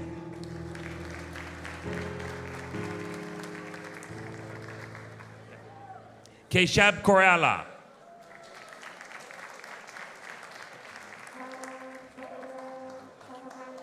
Tyler Lamoureux.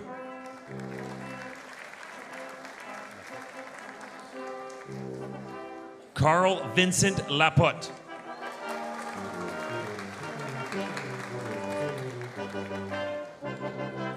Chris Leslie.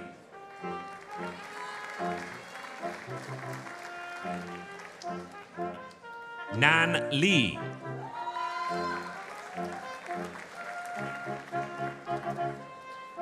Ricky Morrison.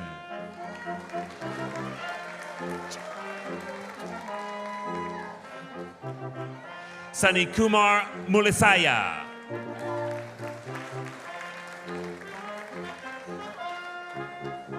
Amard Orfano, honors.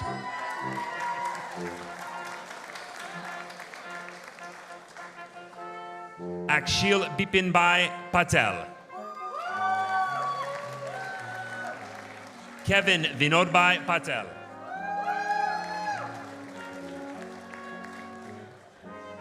Ritik Dimantbhai Patel.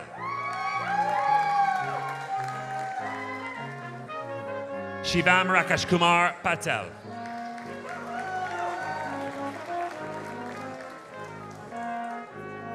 Riley Pavao, honors.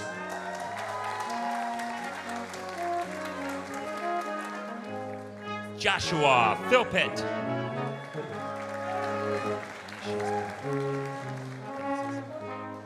Vinicius Pimenta Pedro.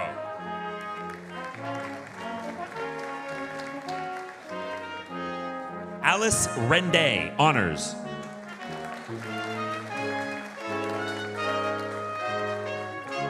Andrew Riddock.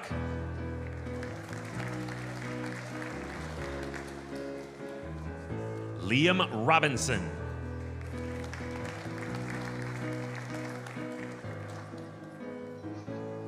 Cameron Ross Pedersen.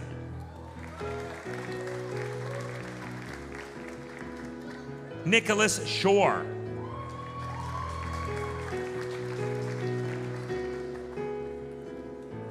Ali Somani.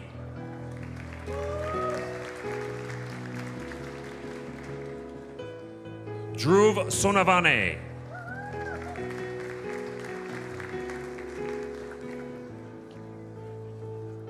Michael Stannett.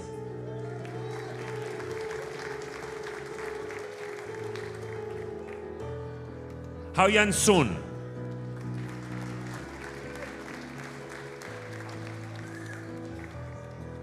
Hao Duk Tran.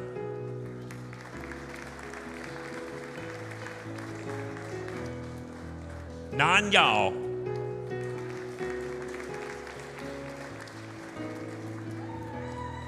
Shane Yusuf, and honors.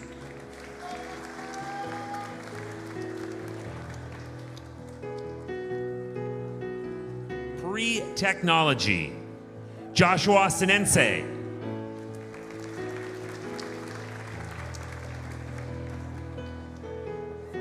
George Siki.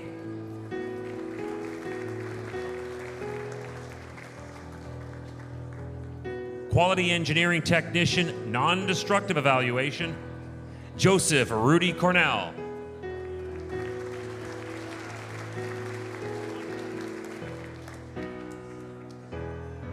Justin Hyde.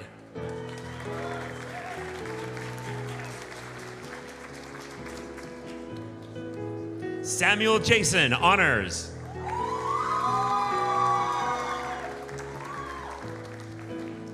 Jasleen Carr.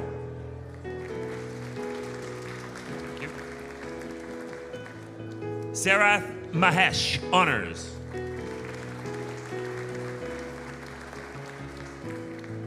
Adam Matthews.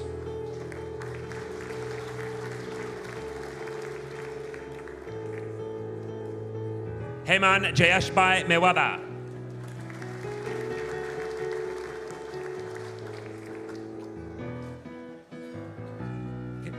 Bagheera Singh Mori.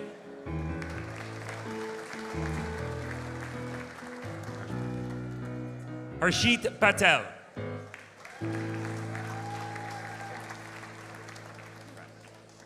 Juan Fung Fung, honors.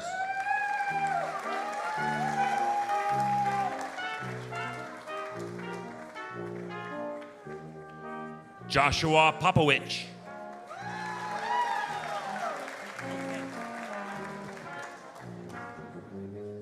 Owen Popowich.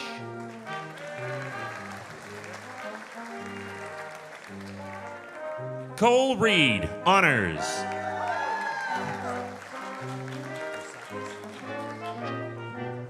John Andrew Rusakis.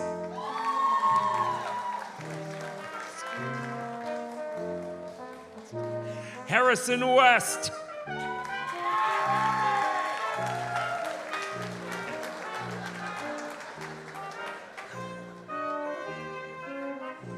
Urban and Regional Planning Technician, GIS, Mohammed Harish Chunwala.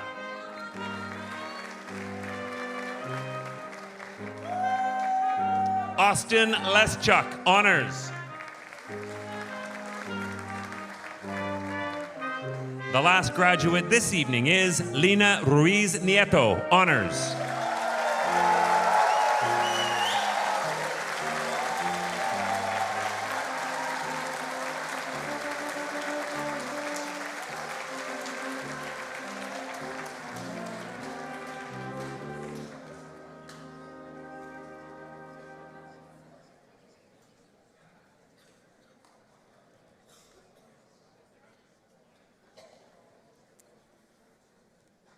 Good evening. As a member of the Board of Governors of Mohawk College of Applied Arts and Technology, and on behalf of the entire board, I have the honor of admitting today's graduates to Mohawk College's alumni community. We are proud of what you have accomplished, and we look forward to seeing what you'll contribute as highly skilled and future-ready Mohawk graduates. And now you will be welcomed into the alumni community of graduates of Ontario Colleges of Applied Arts and Technology, an honor bestowed only upon those who have met high standards of conduct and learning. Graduates, at this time, we ask that you please stand if you are able to do so.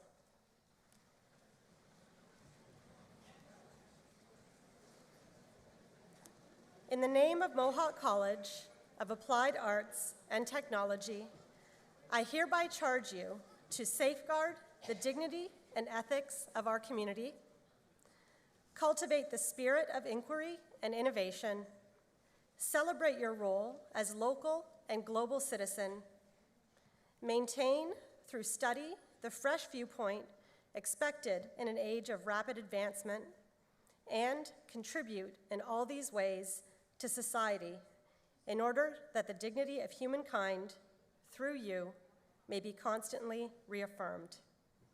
Scientia opus omnium. Knowledge is the work of all. Congratulations, graduates.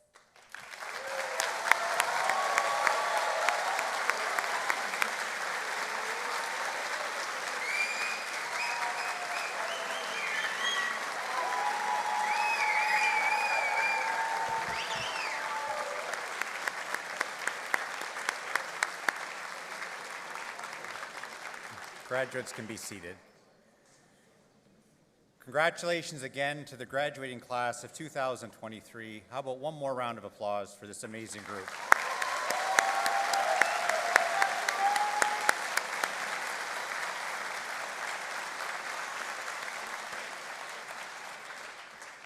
I also want to take this opportunity to thank the musicians for providing today's music. This outstanding group of musicians has been with us at every convocation this week, including 3 today, and they're known as the Steel City Brass Collective. They're all Mohawk College alumni under the leadership of Mohawk College faculty member Dusty McCallie.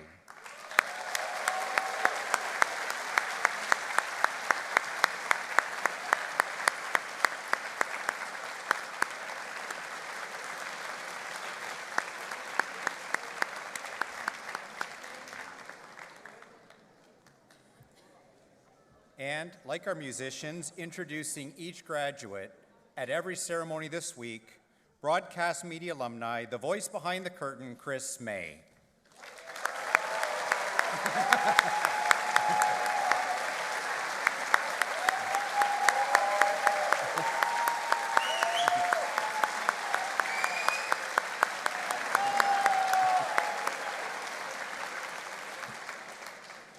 Graduate self-serve photo booths are available for you, your family, and friends after convocation is completed in the C-Wing hallway behind the theater. Audience, we'd ask you please remain at your seats until all the graduates have left the theater. And now the moment you've been waiting for, I declare your convocation ceremony is closed.